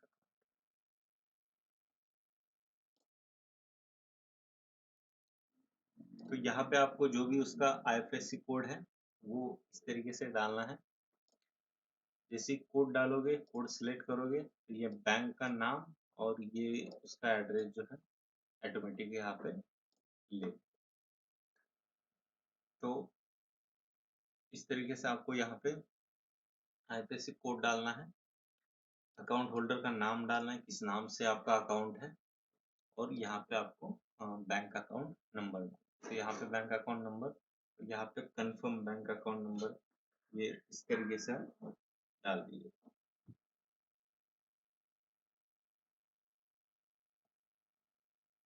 ठीक है, इसमें कोई ज़्यादा डिटेल नहीं है। एज अ प्राइमरी करना है तो एज अ प्राइमरी इसको कर सकते हैं। जैसे ये वाला अकाउंट मैंने एज अ प्राइमरी कर दिया, इसको भी प्राइमरी कर सकते हैं। ये वाला आपको प्राइमरी करना है तो इसको करिए, इसको यस करिए, तो ये वाला अकाउंट जो है मेरा प्राइमरी होगा। और नीचे का इसको आप डिलीट कर सकते हो। अब दो मेरे इसमें देखो दो अकाउंट नंबर ऐड है, और जिसको आपको डिलीट करना है ना, जैसे मान लीजिए ये वाला एड्रेस है, इसको डिलीट करना है आपको, तो इसको पहले इसको प्राइमरी करो। जैसे ही नीचे वाला प्राइमरी हो जाएगा, ऊपर के इसमें देखो डिलीट का ऑप्शन आ जाए, तो इसके ऊपर क्लिक करोगे तो आपका address sorry bank account delete हो जाएगा। तो किसी एक को एज अ प्राइमरी आप करके कर सकते हैं।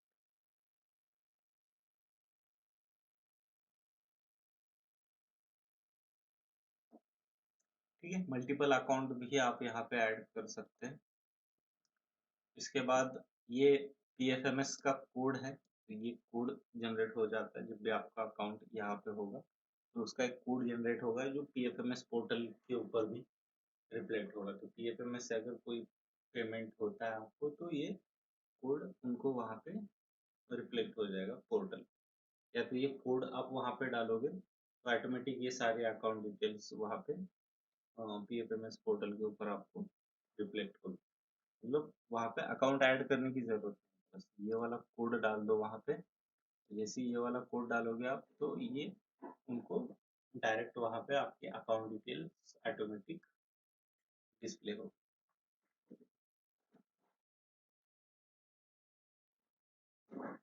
ठीक है, तो ये बैंक अकाउंट ऐड हो गया हमारा। नीचे है टैक्स असेसमेंट।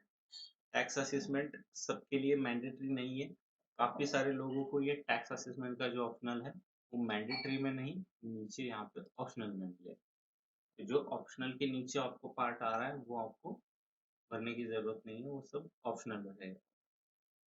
ठीक है, तो फटाक से हम टैक्स असेसमेंट को समझते हैं। देखो, इसमें मैंने तकरीबन 3 साल का आईटीआर जो है वो वेरीफाई करके रखा। तो जैसे मैंने कहा था कि 1 साल का आईटीआर बहुत हो गया, आपके पास मिनिमम 1 साल का आईटीआर जो है उसको वेरीफाई करने के लिए चाहिए। तो मेरे पास था, तो मैंने 3 साल का यहाँ पे ऑलरेडी वेरीफाई करके रखा। तो 3 साल का वेरीफाई करके रखोगे तो कोई एक्स्ट्रा बेनिफिट नहीं मिलने वाले आपको, मिनिमम 1 साल का आईटीआर वहाँ पे वेरीफाई करके रख। तो हम इसको अभी मान लीजिए कोई आपको यहाँ पे टैक्स असेसमेंट ये करना है, तो आपको यहाँ पे ऐड न्यू टैक्स असेसमेंट के ऊपर क्लिक करना है। तो ये सारी डिटेल आपको यहाँ से भरनी है। पहली डिटेल क्या है, आपको जो भी पैन नंबर है आपका बाय डिफॉल्ट आ जाएगा, उसमें कोई चेंज नहीं कर सकते आप।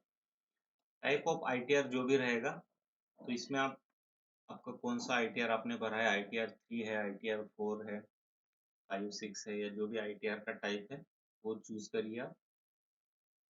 आईटीआर टाइप चूज करने के बाद आपको यहाँ पे असेसमेंट ईयर चूज करना है कि किस साल का आप आईटीआर जो है वो वेरीफाई कर रहे हो।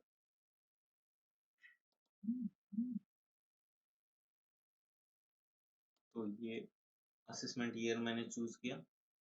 उसके बाद एक्नॉलेजमेंट नंबर होता है, जो भी आईटीआर का फॉर्म रहेगा उसके ऊपर आपको वो एक्नॉलेजमेंट का नंबर भी मिल जाएगा। तो ये एक्नॉलेजमेंट का जो नंबर है वो नंबर आपको वहाँ पे डालना है, जो आईटीआर के ऊपर मिल जाएगा।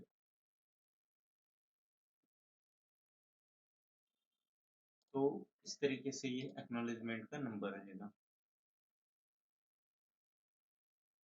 उसके बाद देखो, आपको उस आईटीआर फॉर्म के अंदर कुछ चीजें हैं जो आपको यहाँ पे अपलोड करनी है। तो आईटीआर के अंदर आपको एक अमाउंट मिलेगी, प्रॉफिट और गेन फॉर बिजनेस प्रोफेशन। तो प्रॉफिट और गेन के अंदर आपको आपका जो भी प्रॉफिट और गेन की अमाउंट है वो अमाउंट आपको वहाँ पे मिल जाएगी। तो XYZ जो भी आपकी अमाउंट है वो अमाउंट आप यहाँ पे इस तरीके से डाल दीजिए। उसके बाद आपको यहाँ पे शेड्यूल पी एंड बी, मतलब कॉलम A1A और कॉलम A1B आपको ऑप्शन मिलेंगे। उसी आईटीआर के अंदर आप सर्च करोगे तो E1A और E1B दोनों ऑप्शन मिलेंगे। उसके अंदर जो भी अमाउंट है वो अमाउंट आपको डालनी।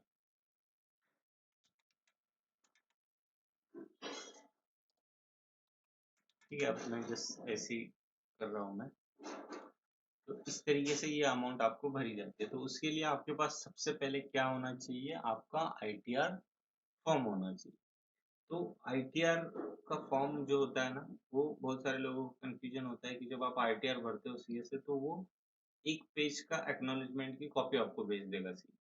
और तो ये एक पेज की जो एक्नॉलेजमेंट की कॉपी होती है, उससे आईटीआर वेरीफाई नहीं होता। उसके लिए आपको क्या करना पड़ेगा, उसके लिए आपको अ, जो आईटीआर फॉर्म होता है, तो वो आईटीआर फॉर्म आपको लगेगा। आईटीआर फॉर्म अगर आपके पास है तो उसमें ये सारी अमाउंट आपको मिल जाएगी। ठीक? ये सारी चीजें अगर सही रही, मैच हो गई, तो क्रिएट के ऊपर क्लिक करना है। ऑलरेडी इस साल का आईटीआर डाला हुआ है, देखो 2025 का। देखो ITR detail successfully, ITR validation fail हो गए। आईटीआर वैलिडेशन फेल हो गए, क्यों हो गया यहाँ पे, तो ये डिटेल सारी मैंने गलत डाल दी अपने लिए, ये नंबर वगैरह सब गलत डाल। यहाँ पे वेरीफाई के ऊपर क्लिक करोगे तो ये दिखा देगा क्या गलत डाला है। पैन, जीएसटी, टर्नओवर सब चीजें गलत ही है इसके अंदर। देखो आईटीआर टाइप भी गलत चूज किया, सब थोड़ा गलत डाल दिया। ठीक, जैसे ही देखो ये गलत आईटीआर मैंने अपलोड किया, मेरी प्रोफाइल कितनी हो गई, देखो 90%। अब यहाँ पे इस तरीके से टैक्स असेसमेंट के आगे आप देखो कोई भी ग्रीन नहीं आ रहा। तो सबसे पहले बहुत सारे लोगों की प्रोफाइल ऐसी होगी जो 100% कंप्लीट नहीं है, 60-70%, 80-90% जो भी है आपकी प्रोफाइल। तो पहले आपको देखना है कि कौन सा ऐसा पार्ट है जो आपने कंप्लीट किया। तो मेरी प्रोफाइल है देखो 90%। अब मेरा एक पार्ट पेंडिंग है, देखो मैंडेटरी सेक्शन में लास्ट का ऑप्शन है टैक्स असेसमेंट का, वो मेरा कंप्लीट नहीं है या उसके अंदर प्रॉब्लम है। टैक्स असेसमेंट के ऊपर मैं क्लिक करता हूँ, इसको मैं डिलीट ही कर देता हूँ क्योंकि कोई जरूरत नहीं है आईटीआर की। एक्चुअली ये गलत अपलोड किया इसीलिए ये 90% हो गए। तो इसको मैं यहाँ से रिमूव कर देता हूँ। जैसे ही रिमूव किया देखो मेरी प्रोफाइल 100%। तो ये आईटीआर की डिटेल जो होती है वो आपको आईटीआर फॉर्म के ऊपर ही मिलेगी। जब तक आपके पास आईटीआर फॉर्म नहीं आता तब तक आप इसके अंदर कुछ जो भी चीजें हैं वो अपलोड नहीं कर सकते। तो आईटीआर फॉर्म जो है आपके पास होना चाहिए।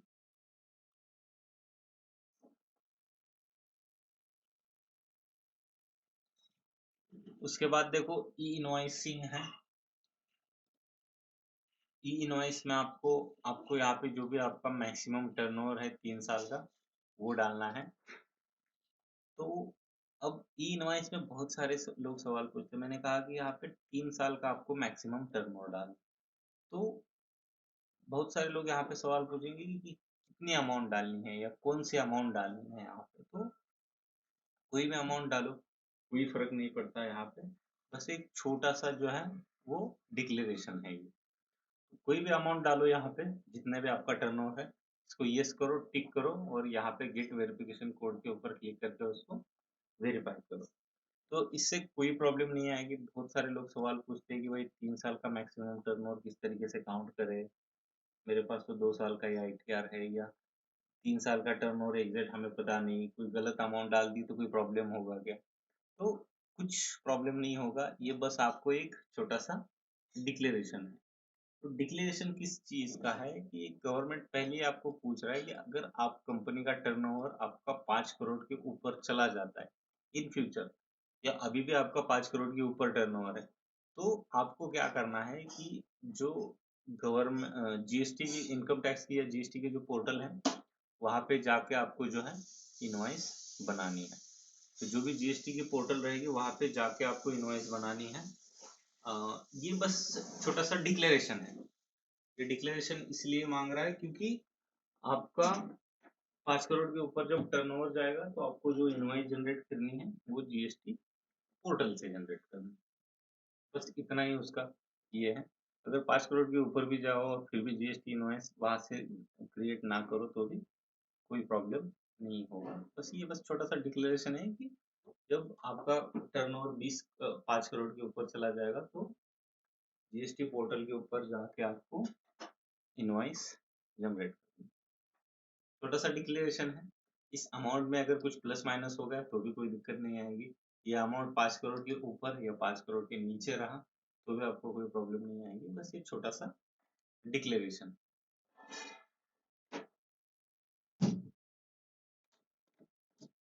ठीक है, ये हो गया हमारा ई इनवॉइस डिक्लेरेशन।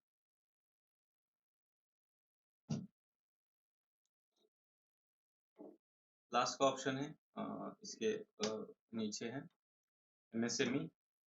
तो एमएसएमई के ऊपर मैं क्लिक करता हूँ।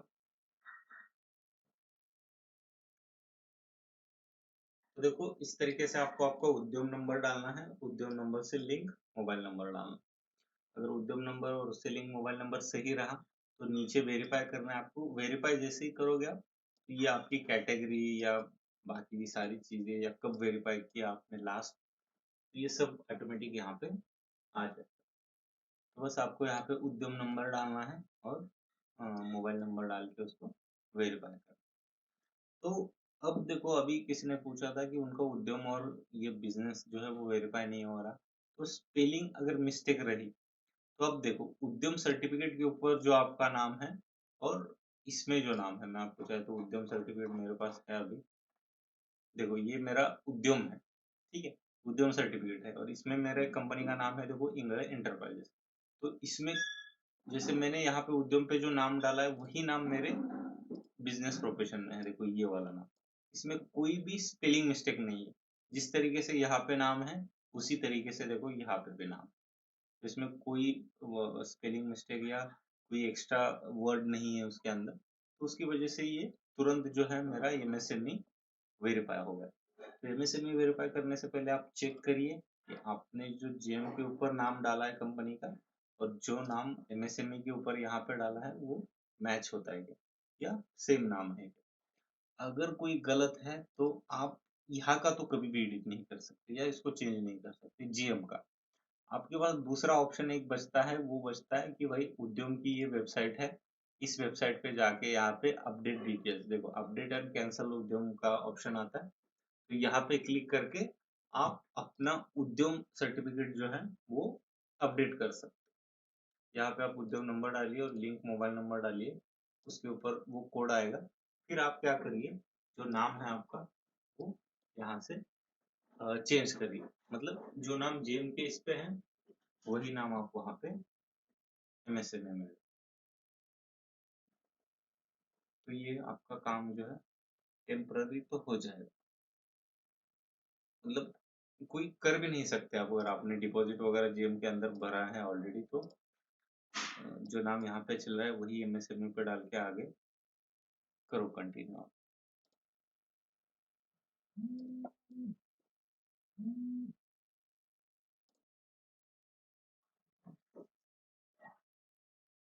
हाँ मैडम बोलिए।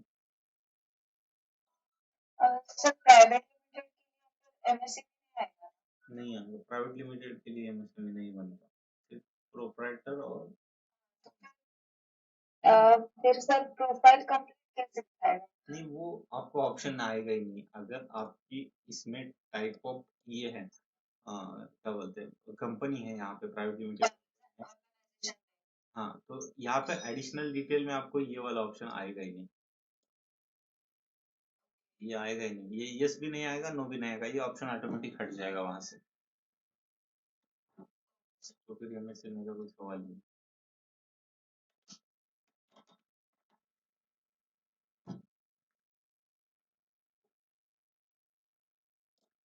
ठीक है, एमएसएमई के बाद ये है स्टार्टअप का। तो स्टार्टअप इंडिया को मैंने यस किया था, लेकिन ऊपर यस किया था मैंने एडिशनल डिटेल में, लेकिन यहाँ पे स्टार्टअप इंडिया के ऊपर क्लिक करके मैंने नीचे नो कर दिया, मतलब not register with startup India, not register with startup India किया तो मेरे पास स्टार्टअप इंडिया का सर्टिफिकेट नहीं। जिन लोगों के पास है वो यहाँ पे यस करिए, यहाँ पे वो डीआईपीपी का नंबर डालिए और उससे लिंक मोबाइल नंबर, तो ये आपका स्टार्टअप का सर्टिफिकेट वेरीफाई हो जाए। जिनके पास है वो डालिए, जिनके पास नहीं है वो नो डालिए, not register as a startup. यहाँ पे टिक करना है और उसको सेव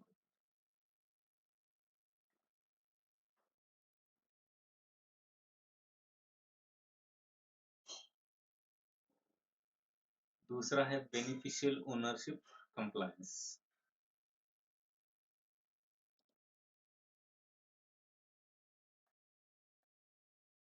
तो अगेन जैसे ई इनवॉइस का एक छोटा सा डिक्लेरेशन था, सेम उसी तरीके से ये बेनिफिशियल ओनरशिप कंप्लायंस का जो है वो डिक्लेरेशन है। तो यहाँ पे देख लीजिए, तो एक ऑप्शन है कि लैंड बॉर्डर का, ठीक है, लैंड बॉर्डर शेयरिंग का ऑप्शन है। तो ये एक्चुअली ऑप्शन का मतलब क्या है कि जो लोग बॉर्डर पे है, लैंड बॉर्डर या बाउंड्री वाला इलाका है, मतलब जो ऐसे डिस्ट्रिक्ट है जो जिसकी बाउंड्री दूसरे देश की बाउंड्री से टच करती है, जैसे ऊपर पाकिस्तान हो गया, अफगानिस्तान या नेपाल वगैरह है, तो वहाँ पे हमारे इंडिया की जो बाउंड्री है वो उन देशों से टच होती है, मतलब लैंड बॉर्डर वहाँ पे शेयर होती है। तो उस एरिया पे जो जो लोग रहते हैं उनको यहाँ पे एक छोटा सा डिक्लेरेशन देना है कि कोई भी इनलीगल प्रोडक्ट आप किसी दूसरे देश से आप ला के जीएम के ऊपर नहीं बेच सकते। तो ये बस छोटा सा डिक्लेरेशन है लैंड बॉर्डर वाले जो भी डिस्ट्रिक्ट्स हैं उनके लिए, या वहाँ पे जो सप्लायर है उनके लिए, क्योंकि आप वहाँ से जो इनलीगल पहले क्या होता था, कुछ लोग इनलीगल प्रोडक्ट ला के जेम के ऊपर उसको बेच रहे थे, तो ये जेम ने ऑप्शन डाल दिया कि आप दूसरे देश से कोई इनलीगल प्रोडक्ट इंडिया में नहीं ला सकते हो, और ला के उसको जेम के ऊपर अगर आप बेचते हो तो ये रूल है, तो रूल 144 के तहत आपके ऊपर एक्शन ली जाएगी। ठीक है, देखो यहाँ पे भी बताया लीगल एक्शन आपके ऊपर ली जाएगी।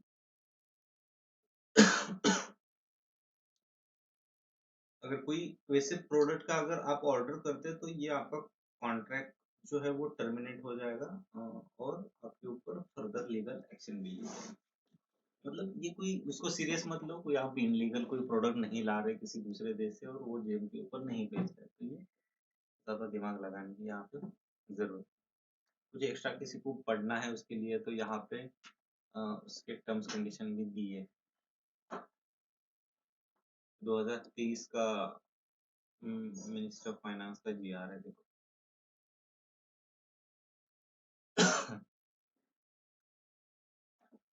ये सब डिटेल इसमें मिल जाएगा।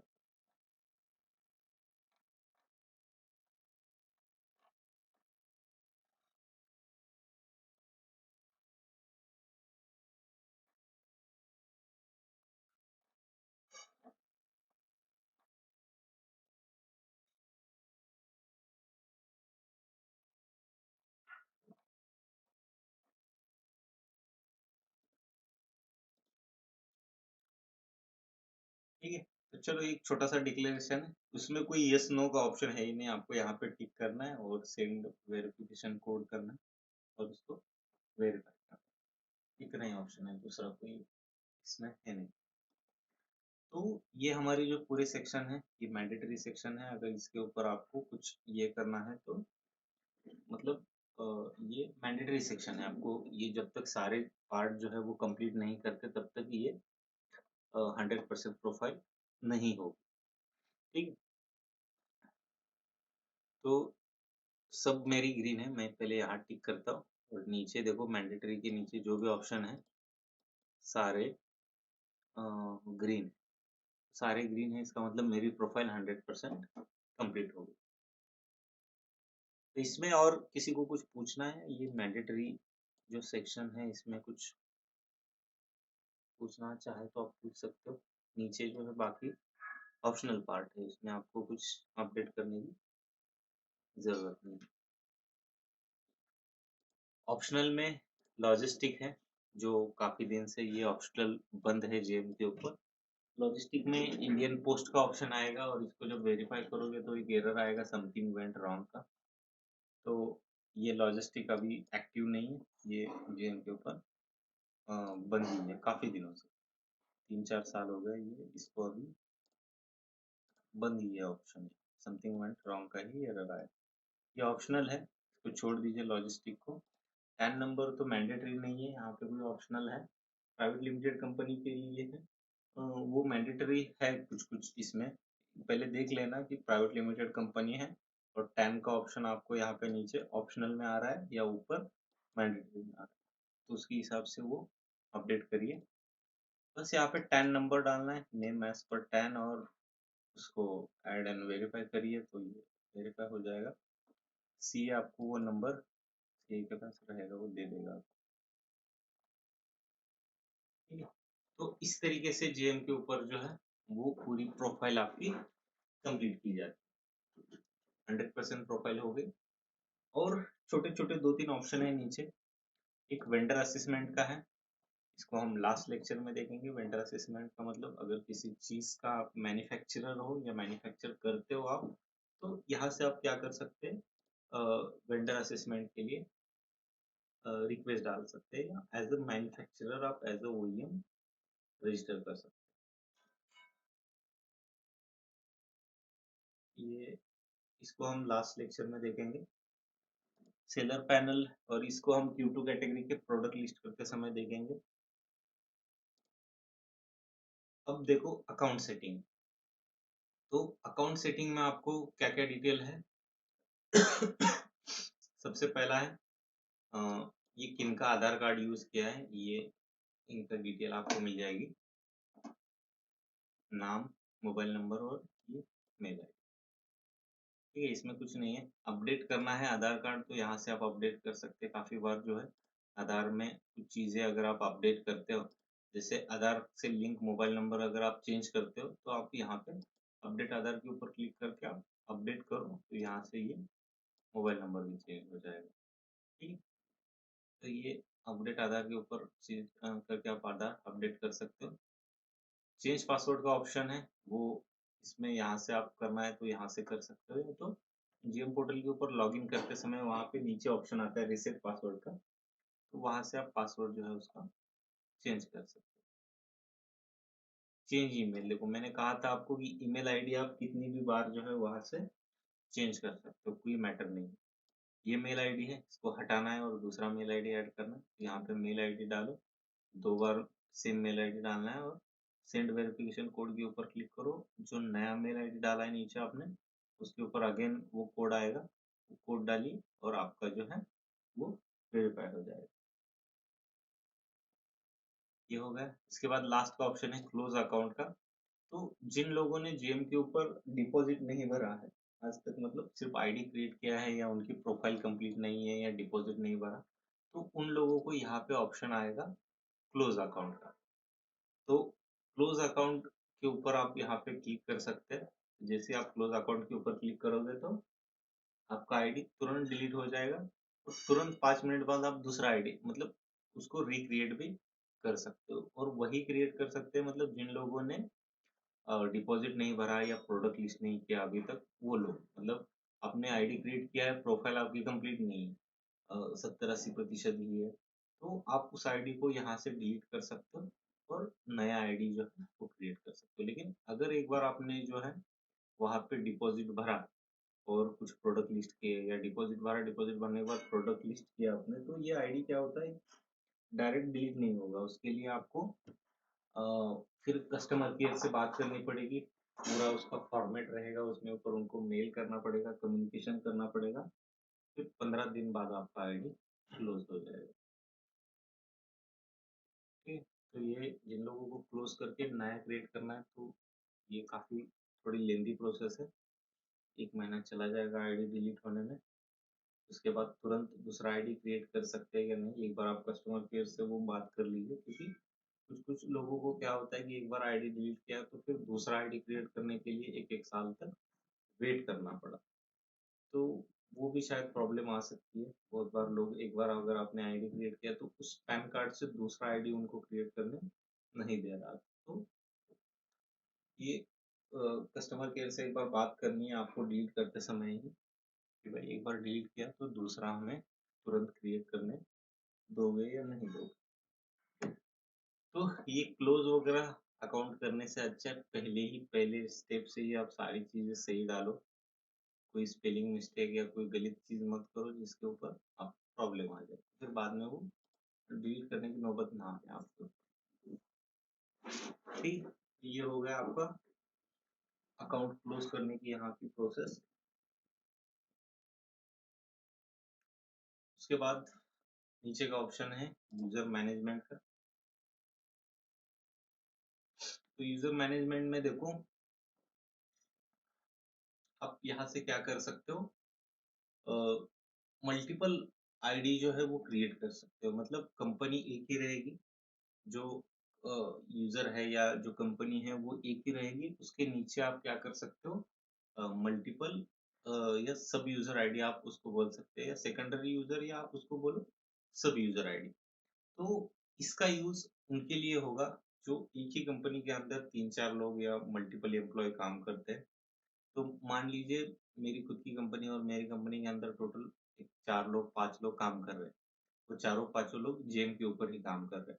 तो उसमें होता क्या है कि जब एक यूजर आईडी आप एक सिस्टम पे लॉगिन करते हो, तो वही यूजर आईडी को आप दूसरे सिस्टम पे लॉगिन नहीं कर सकते। अगर दूसरे सिस्टम पे लॉगिन किया तो पहले वाला सिस्टम क्या हो जाएगा, लॉग आउट हो जाएगा। मतलब एक ही सेलर आईडी एक ही सिस्टम पे आप क्या कर सकते हो, लॉगिन कर सकते हो। तो दूसरे इस पे जो है वो लॉगिन नहीं कर सकते आप। एक सेलर आईडी एक ही सिस्टम पे आप लॉगिन कर सकते हो। तो इसीलिए ये जेम ने सेकेंडरी यूजर का ऑप्शन दे दिया कि आप एक ही सेलर आईडी मल्टीपल अगर सिस्टम पे या मल्टीपल लोग उसके अंदर काम कर रहे हैं, तो आप ऐसे सब यूजर आईडी क्रिएट कर सकते हो। जैसे अभी सर ने कहा था कि एक कंपनी है प्राइवेट लिमिटेड और उनके नीचे 2-3 लोगों को अलग अलग यूजर क्रिएट करना है, तो अलग अलग यूजर जो है क्रिएट कर सकते हो। टोटल एक ही कंपनी के अंदर ऐसे 50 एक्टिव यूजर आप क्रिएट कर सकते हो अलग अलग। तो जो भी स्टाफ है, अभी होता क्या है ना, जब आपकी कंपनी में मान लीजिए कोई एम्प्लॉय ज्वाइन हो गए, तो मेन यूजर आईडी देने की बजाय आप ऐसा एक सब यूजर आईडी क्रिएट करके आप उनको दे सकते हो, और उनको वहां से आप रोल भी डिफाइन कर सकते हो कि भाई आप क्या क्या काम कर सकते हो हमारे आईडी के अंदर। तो आप रोल भी इस तरीके से डिफाइन करके आपके जो एम्प्लॉय है या आपके नीचे जो लोग काम करते हैं उनको इस तरीके से सेकेंडरी यूजर क्रिएट करके दे सकते हो। तो क्रिएट किस तरीके से करना है, ऐड सेकेंडरी यूजर के ऊपर क्लिक करिए, यहाँ पे उनका मेल आईडी डालिए। मेल आईडी डालने के बाद आपको उनको यहाँ से रोल देना है, कैन पार्टिसिपेट बीट। तो यहाँ पे बीट के ऊपर आप क्लिक करोगे तो वो क्या करेगा, टेंडर में पार्टिसिपेट कर पाएगा। तो मान लीजिए किसी को आपको सब यूजर बनाना है और सिर्फ उसको एक ही रोल देना है कि वो टेंडर सिर्फ पार्टिसिपेट करेगा, तो वो यहाँ से सिर्फ और सिर्फ टेंडर जो है वो पार्टिसिपेट कर पाएगा। इसके अलावा वो दूसरा कुछ नहीं कर पाएगा। सिर्फ और सिर्फ उसका काम क्या रहेगा, टेंडर पार्टिसिपेशन। तो आपको और एक रोल देना है उनको कैटलॉग क्रिएशन का, तो वो भी आप यहाँ से दे सकते हो, कैटलॉग। इसके अलावा 3 मेन रोल है, एक लीड पार्टिसिपेशन का, कैटलॉग का, और दूसरा है ऑर्डर फुलफिलमेंट का। ऑर्डर फुलफिलमेंट का मतलब इनवॉइस वगैरह जनरेट करके वो ऑर्डर को डिस्पैच कर पाए। ये 3 है। लास्ट का है ये पुश बटन का, लेकिन उसका कोई यूज नहीं है पुश बटन का। ऊपर के 3 ऑप्शन जो है मेन ऑप्शन। तो इस तरीके से रोल डिफाइन करके आप उनके नाम से सब यूजर आईडी क्रिएट कर सकते हो। कंपनी एक ही रहेगी, लेकिन कंपनी के नीचे 2 यूजर आईडी रहेंगे। तो आपके एम्प्लॉय के नाम से अलग रहेगा, आपके खुद के नाम से अलग रहेगा। इस तरीके से सब यूजर आईडी आप क्रिएट कर सकते हो।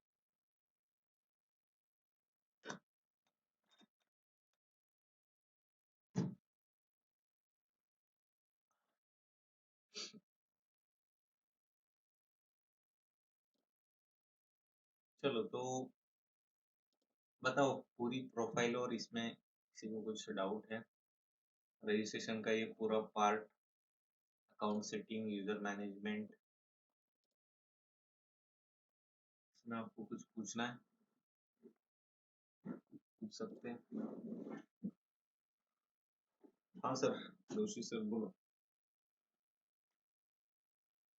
हाँ, हेलो हाँ बोलो सर।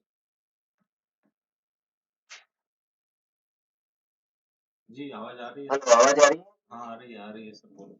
हाँ, सर सर अभी आपने यूजर आईडी मतलब अलग अलग क्रिएट कर सकते हैं, हम्म। हाँ,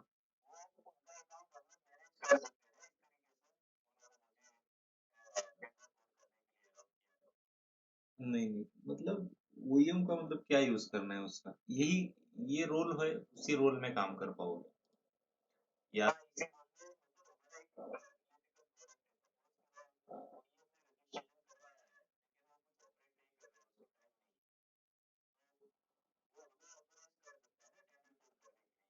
नहीं नहीं, ये अलग बात हो गई वो ऑथराइज की। यहाँ पे अगर आपको रोल दिया है उसने और एक आईडी क्रिएट करके दे दिया आपको, तो आप उसी कंपनी के अंदर टेंडर भर पाओगे, मतलब ये हाँ नहीं, आपके नाम से कैसे कर पाओगे ना, वो आप उसी कंपनी के अंदर एक सब आईडी क्रिएट हो गया उनका, और ऐसे एक ज्वाइन हो गया आप आपकी कंपनी, आप वैसा नहीं कर सकते। उनकी बिहाफ में कंपनी के अंदर, उसी कंपनी का, आप अपनी कंपनी का नहीं भर पाओगे, अपनी कंपनी, हाँ उनकी कंपनी का कर सकते हो, कुछ भी कर सकते हो, ये तीन अगर दे दिया, टेंडर भर पाओगे, कैटलॉग बना सकते हो उनकी आईडी के अंदर, ऑर्डर फाइनल कर, कुछ भी कर सकते हो।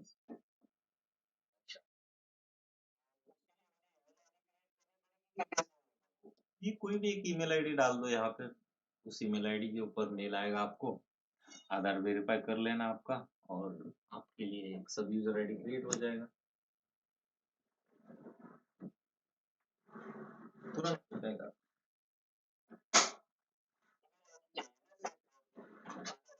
हाँ, सिर्फ एक ईमेल आईडी से काम हो जाएगा।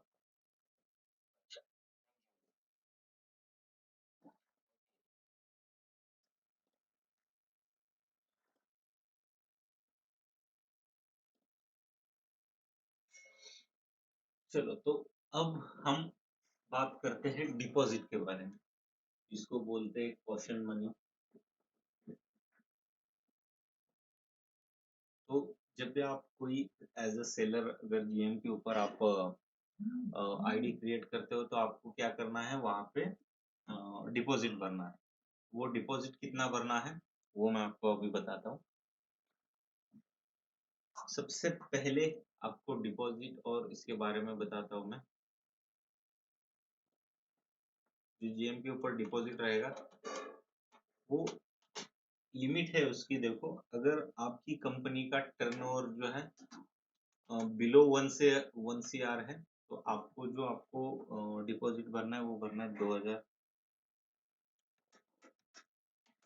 आपकी कंपनी का टर्नओवर कितना है, 1 CR के नीचे। अगर 1 CR to 10 CR है आपका, तो आपको भरने हैं 10,000।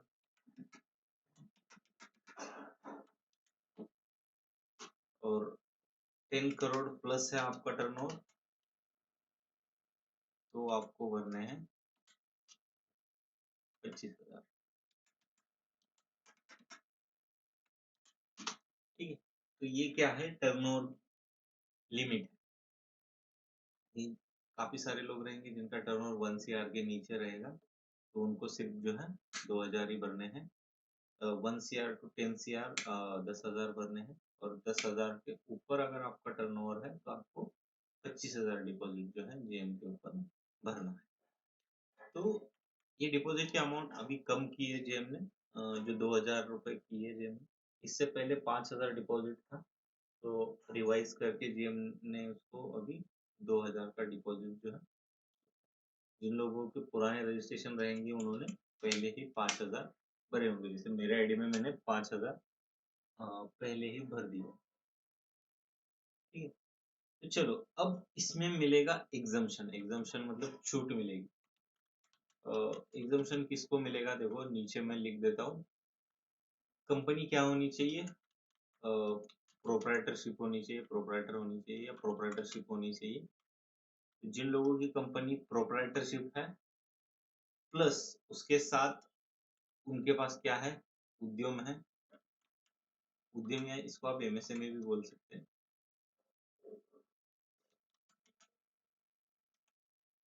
ये उद्यम या एमएसएमई जो भी है आपके पास, एक्चुअली उद्यम को ही एमएसएमई बोलते हैं।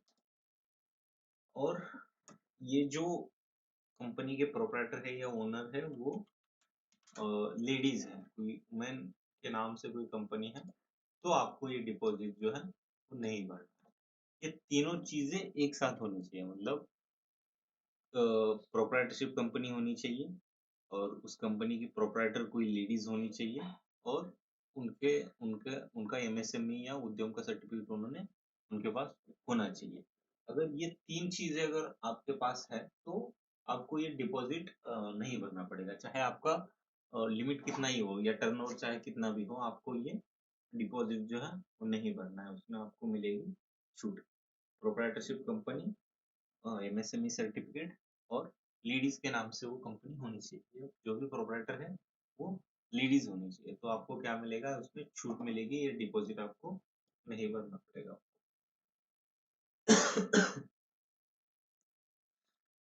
ठीक है, ये चीज बस आप याद रखें। और इसमें देखो, हमेशा आपको जब पेमेंट कर रहे हो आपको एक्सिस बैंक ही चूज करनी है। इसमें मल्टीपल बैंक आएगी, एक एक्सिस बैंक आएगी, दूसरी एचडीएफसी आएगी और तीसरी आईसीआईसीआई आएगी। तो ये तीन बैंक आएंगी आपको वहां पे पेमेंट करने के लिए। तो उसमें सबसे पहले जो बैंक है ये एक्सिस बैंक ही आपको चूज करनी है। ठीक है, क्यों एक्सिस बैंक चूज करनी है आपको? क्योंकि आपको जो है वहां पे एक्सिस बैंक अगर आप चूज करोगे तो आपके पास क्या ऑप्शन आएगा? नेट बैंकिंग का ऑप्शन है। नेट आपके बैंकिंग का ऑप्शन जो है तो वो एक्सिस बैंक में आ जाएगा। नीचे जो है उसमें नेट बैंकिंग का ऑप्शन नहीं है, फिर वो आरटीजीएस या एनईएफटी के थ्रू आपको ये पेमेंट करना पड़ेगा, मतलब अकाउंट ऐड करके जो पेमेंट किया जाता है उस तरीके से पेमेंट करना पड़ेगा। तो जब भी आप नया रजिस्ट्रेशन करोगे तो आपको वहाँ पे जो है नेट बैंकिंग के लिए आपको एक्सिस बैंक ही चूज करना है। अब देखो, यहाँ पे बहुत सारे लोग सवाल पूछेंगे कि हमारा अकाउंट ही नहीं है एक्सिस बैंक।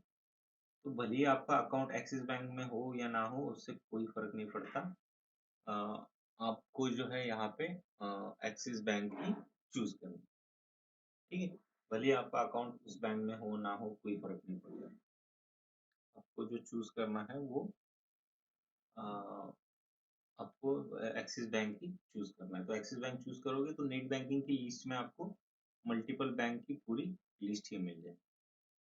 तो इसीलिए आपको जो है ये वाली बैंक जो है आप चूज करें, एक्सिस। ठीक है? तो चलो डिपॉजिट किस तरीके से भरते हैं मैं आपको बताता हूँ अभी। सेलर आईडी के अंदर आपको यहाँ पे ही ऑप्शन मिलेगा माय अकाउंट के अंदर, यहाँ पे पेमेंट का यहाँ से भी कर सकते हैं, अदरवाइज आप डैशबोर्ड के ऊपर जाइए। डैशबोर्ड के ऊपर मैंने क्लिक किया, देखो ये आपको ऑप्शन मल्टीपल टाइम आएंगे। देखो ये बोल रहा है कि जीएसटी नंबर अपडेट करो, क्योंकि मेरा जो सेलर आईडी है उसके अंदर जीएसटी मैंने अपडेट नहीं किया, मतलब डाला ही नहीं है, तो ये जीएसटी अपडेट करने को बोल रहा है। और दूसरा ये टैन नंबर, टैन नंबर आप अपडेट करो ना करो उससे कोई फर्क नहीं पड़ता, तो इसको नो करना। ये हमेशा आएगा, जो भी लोग सेलर आईडी अपना लॉग इन करोगे तो ये आपको पॉपअप आएगा, तो इसको यहाँ से बस क्लोज कर देना है। ठीक है, तो डैशबोर्ड के ऊपर आपको क्लिक करना है, फिर दोबारा अगेन डैशबोर्ड के ऊपर क्लिक करना है। यहाँ पे ऑप्शन मिलेंगे आपको मैनेज क्वेश्चन मनी अकाउंट, तो यहाँ पे आप क्लिक करके आप डिपॉजिट भर सकते हैं। तो यहाँ पे मैं क्लिक करता हूँ।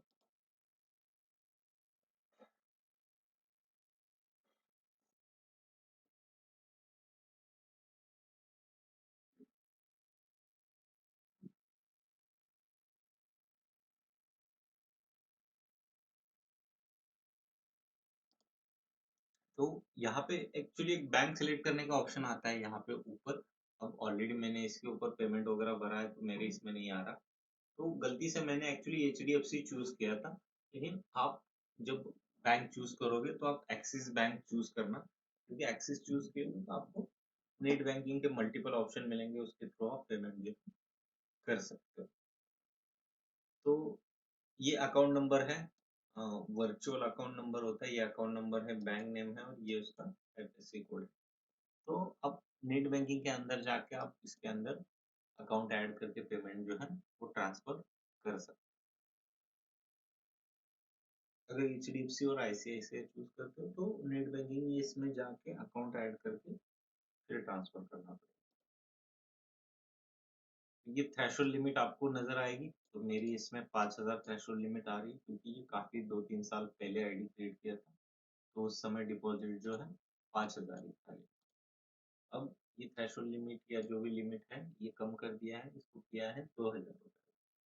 तो 2,000 आपको जो है आपको अभी डिपॉजिट बना, तो थ्रेशोल्ड लिमिट के नीचे अवेलेबल बैलेंस दिखाएगा। जैसे 5,000 मेरा थ्रेशोल्ड लिमिट है तो मैंने 5,000 ही डिपॉजिट यहाँ पे ऑलरेडी किया है।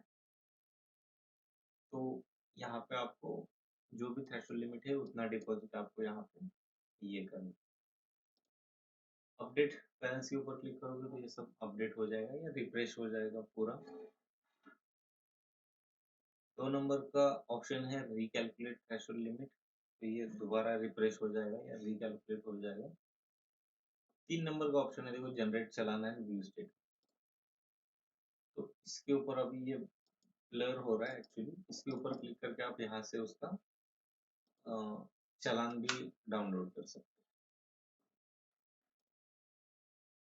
चालान डाउनलोड करके आप बैंक में जाके उसको डिपॉजिट कर सकते हैं।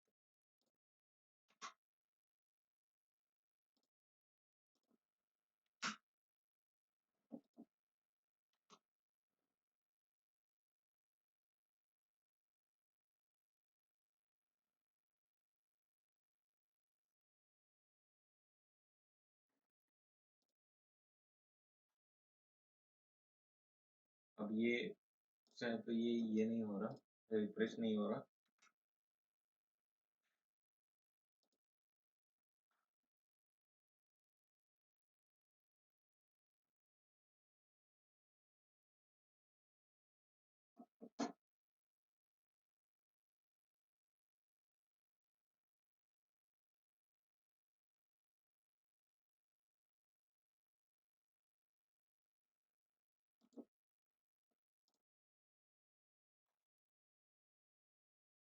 आ गया देखो, ये generate challan and view statement के ऊपर क्लिक करते हो तो यहाँ से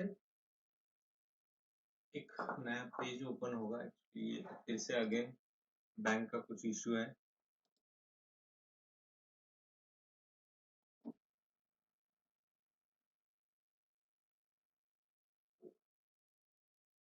देखो इस तरीके से ये डिटेल्स आपको आएगी।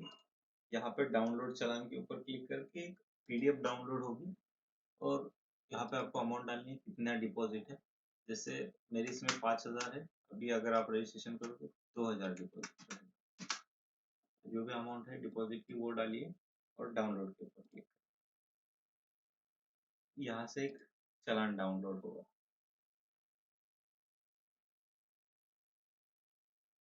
ये बैंक में जाके आपको यहाँ पे उसको जो भी है उसका डिपॉजिट करना है। जैसे ये डिपॉजिट हो जाएगा आपका आईडी जो है एक्टिव हो जाएगा।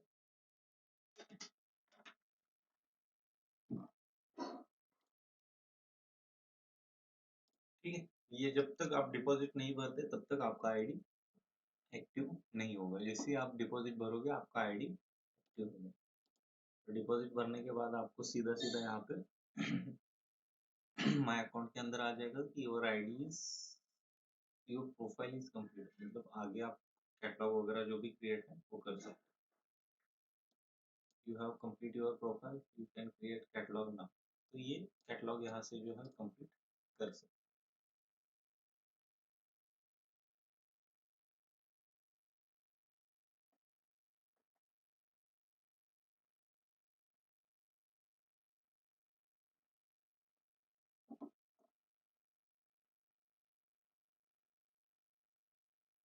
चलो तो बताओ रजिस्ट्रेशन के सेक्शन में किसी को कुछ डाउट, कुछ समझ में नहीं आ रहा, कोई प्रॉब्लम है तो आप पूछ सकते हैं।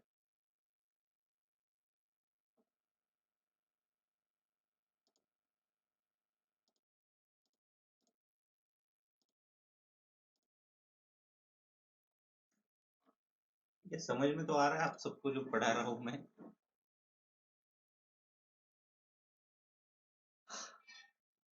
पूछो सर, कुणाल सर। सर मैं ये पूछ रहा था हम्म, जैसे काउशन मनी हम ऐड करते हैं हम्म, हम्म, और माइलस्टोन कंप्लीट का हम्म। उसमें से वो डिडक्शन नहीं, वो पूरा दो अलग अलग सेक्शन है। डिपॉजिट का अलग है और ईएमसी जो भी चार्जेस है आपके वो अलग है। ये डिपॉजिट तो वो रहेगा, उसमें से कोई डिडक्ट नहीं वो अलग से भरना। डिपॉजिट तो ईएमसी चार्जेस भी है, चाहे तो मैं आपको बता देता हूँ। पहले ये सूरज सर, आप बोलो।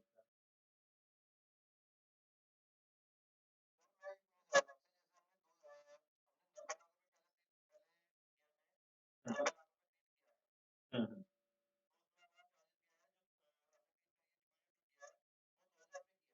हम्म, हम्म,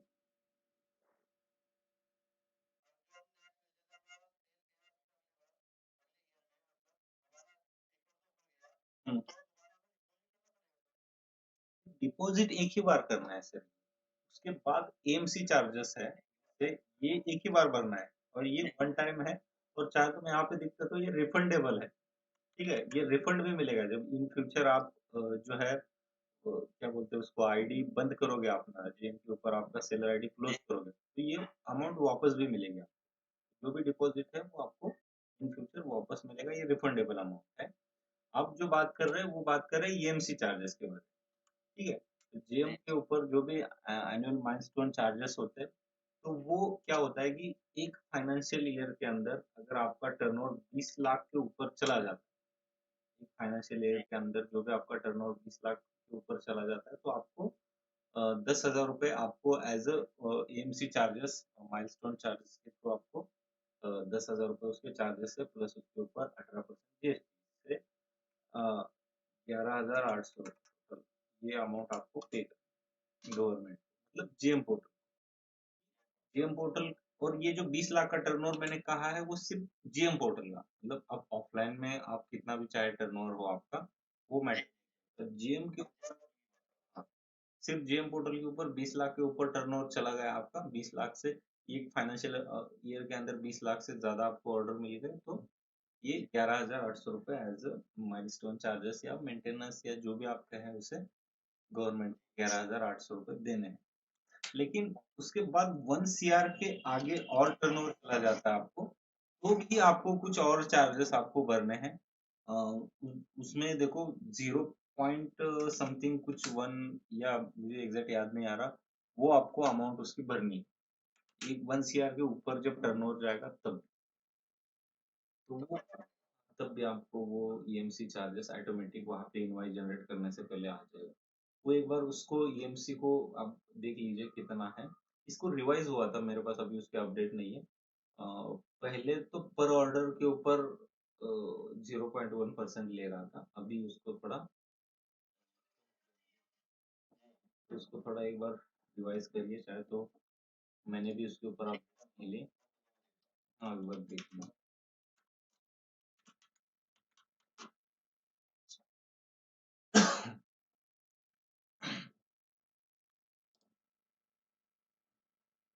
नहीं, यहाँ पे वही दिखा रहा है, ये 0.5, ये 20 लाख का ही दिखा रहा है। और एक पीडीएफ है उसकी पूरी, इसमें सब उन्होंने बताया था, रिवाइज पीडीएफ है शायद उसकी, उसमें उन्होंने बताया था। चलो उसके अपडेटेड ये कोई है तो मैं उसको देख लेता हूँ, क्योंकि मेरे पास उसकी डिटेल्स नहीं है। चेक करके मैं भी आपको बताता हूँ कितने चार्जेस होते हैं अगर 1 CR के ऊपर अगर टर्नओवर चला जाता है आपका तो। और किसी को कुछ पूछना है इसके रिगार्डिंग?